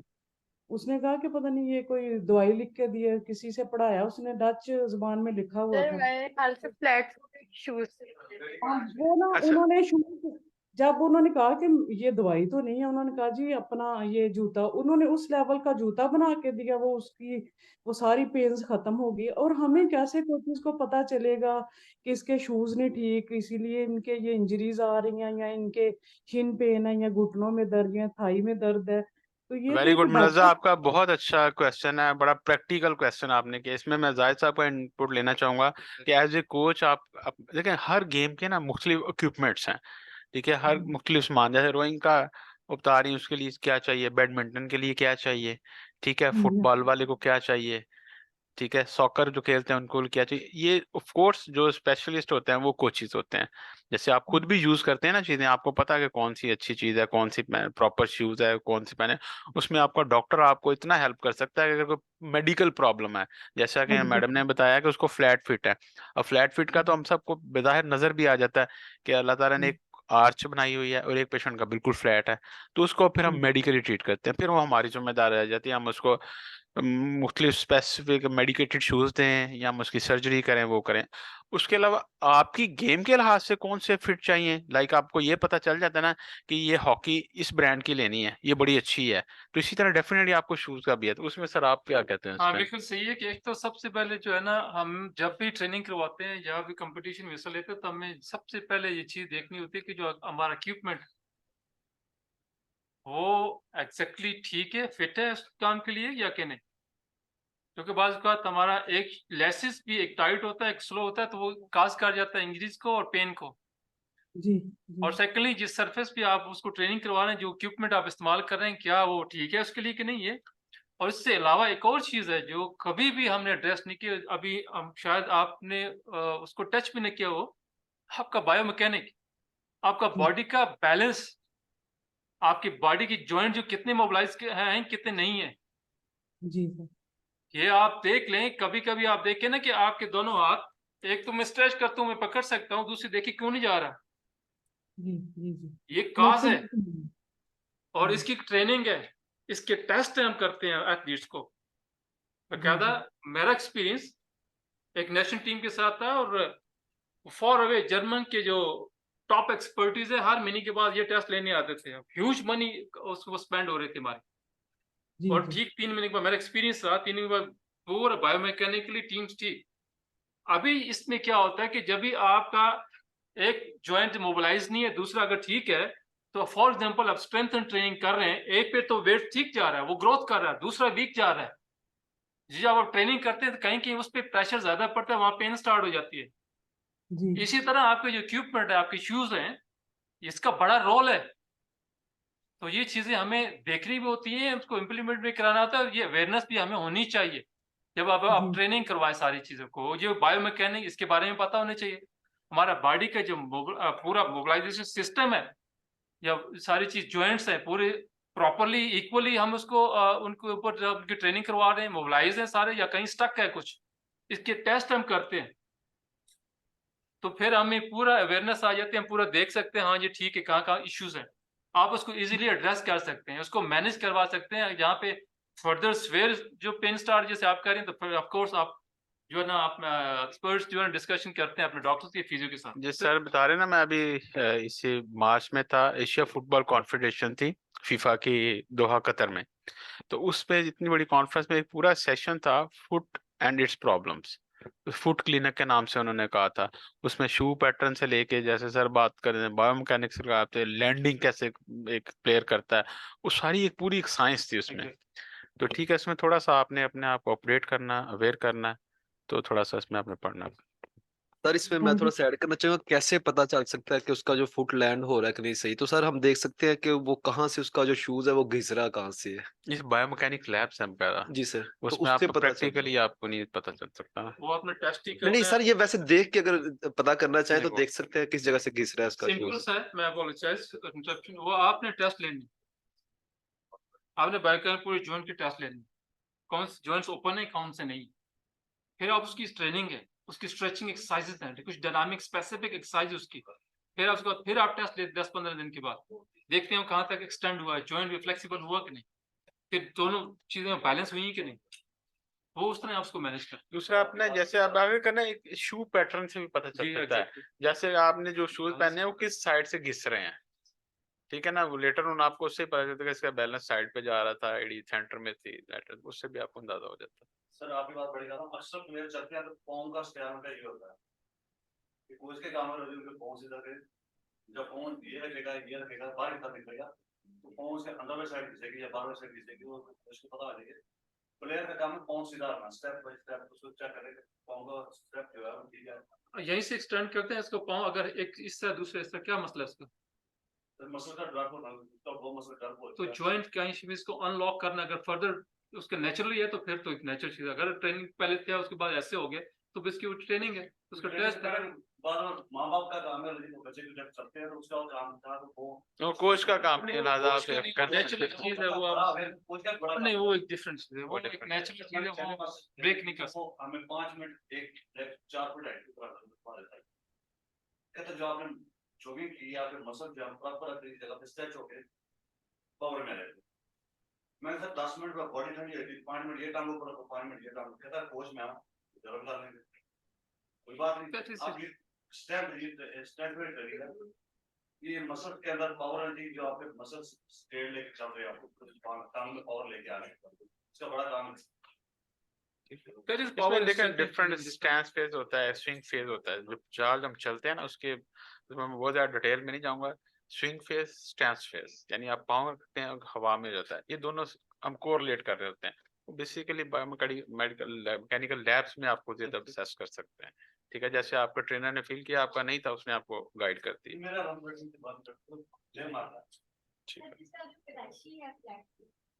No problem. आपका सबसे बड़ी मिसाल कौन है? पाकिस्तान का सबसे fastest bowler is a flat fit, nothing to worry, nothing to worry. क्या हुआ? दुनिया का सबसे फास्टेस्ट बॉलर है पाकिस्तान से।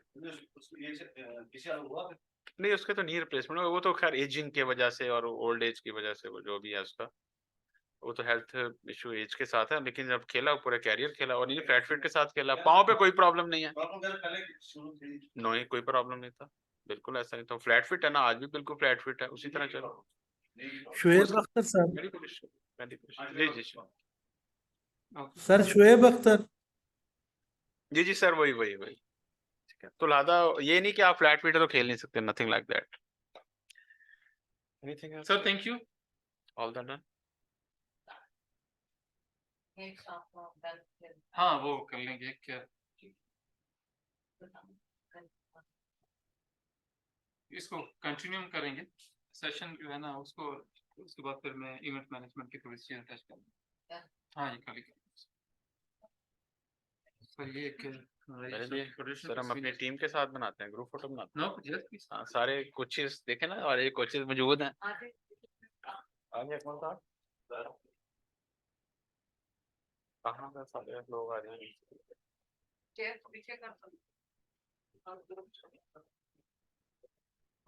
बाहर करना है, इंतजार लोग आ जाए। हाँ, बड़ा क्या बात, बस ठीक है।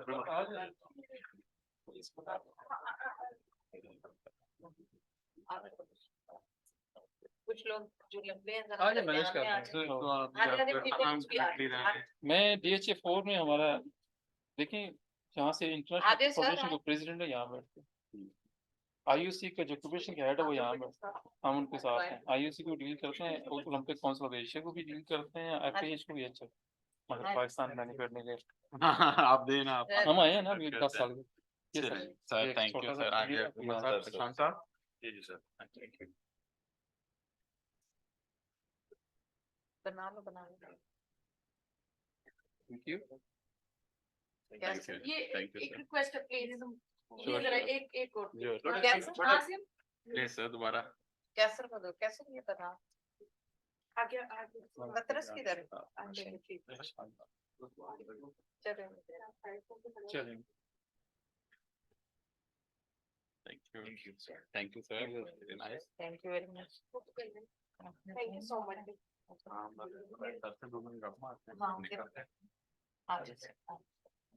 चलिए, थैंक यू वेरी मच। कल हमारा जो सेशन है ना वो थोड़ा ट्रेनिंग पे ही आ जाएगा, क्योंकि हमारा आज डॉक्टर को बुलाने का ये था कि कुछ चीजें ऐसी हैं जो हमारे ऐसे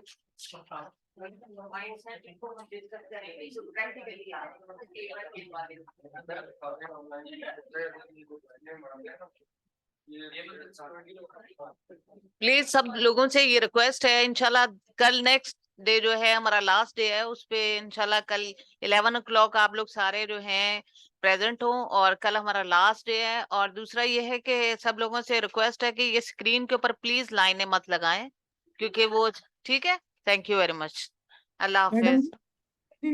मैडम जी, मैडम जी, मैडम जी बात जी जी मनाजा, मैडम, सबने तस्वीर बना ली, यहाँ पे हम रह गए जो स्क्रीन पे बैठे। अच्छा नहीं, स्क्रीन के ऊपर पिक्चर नहीं बनानी, ठीक? नहीं, मैडम के साथ आप लोगों के साथ।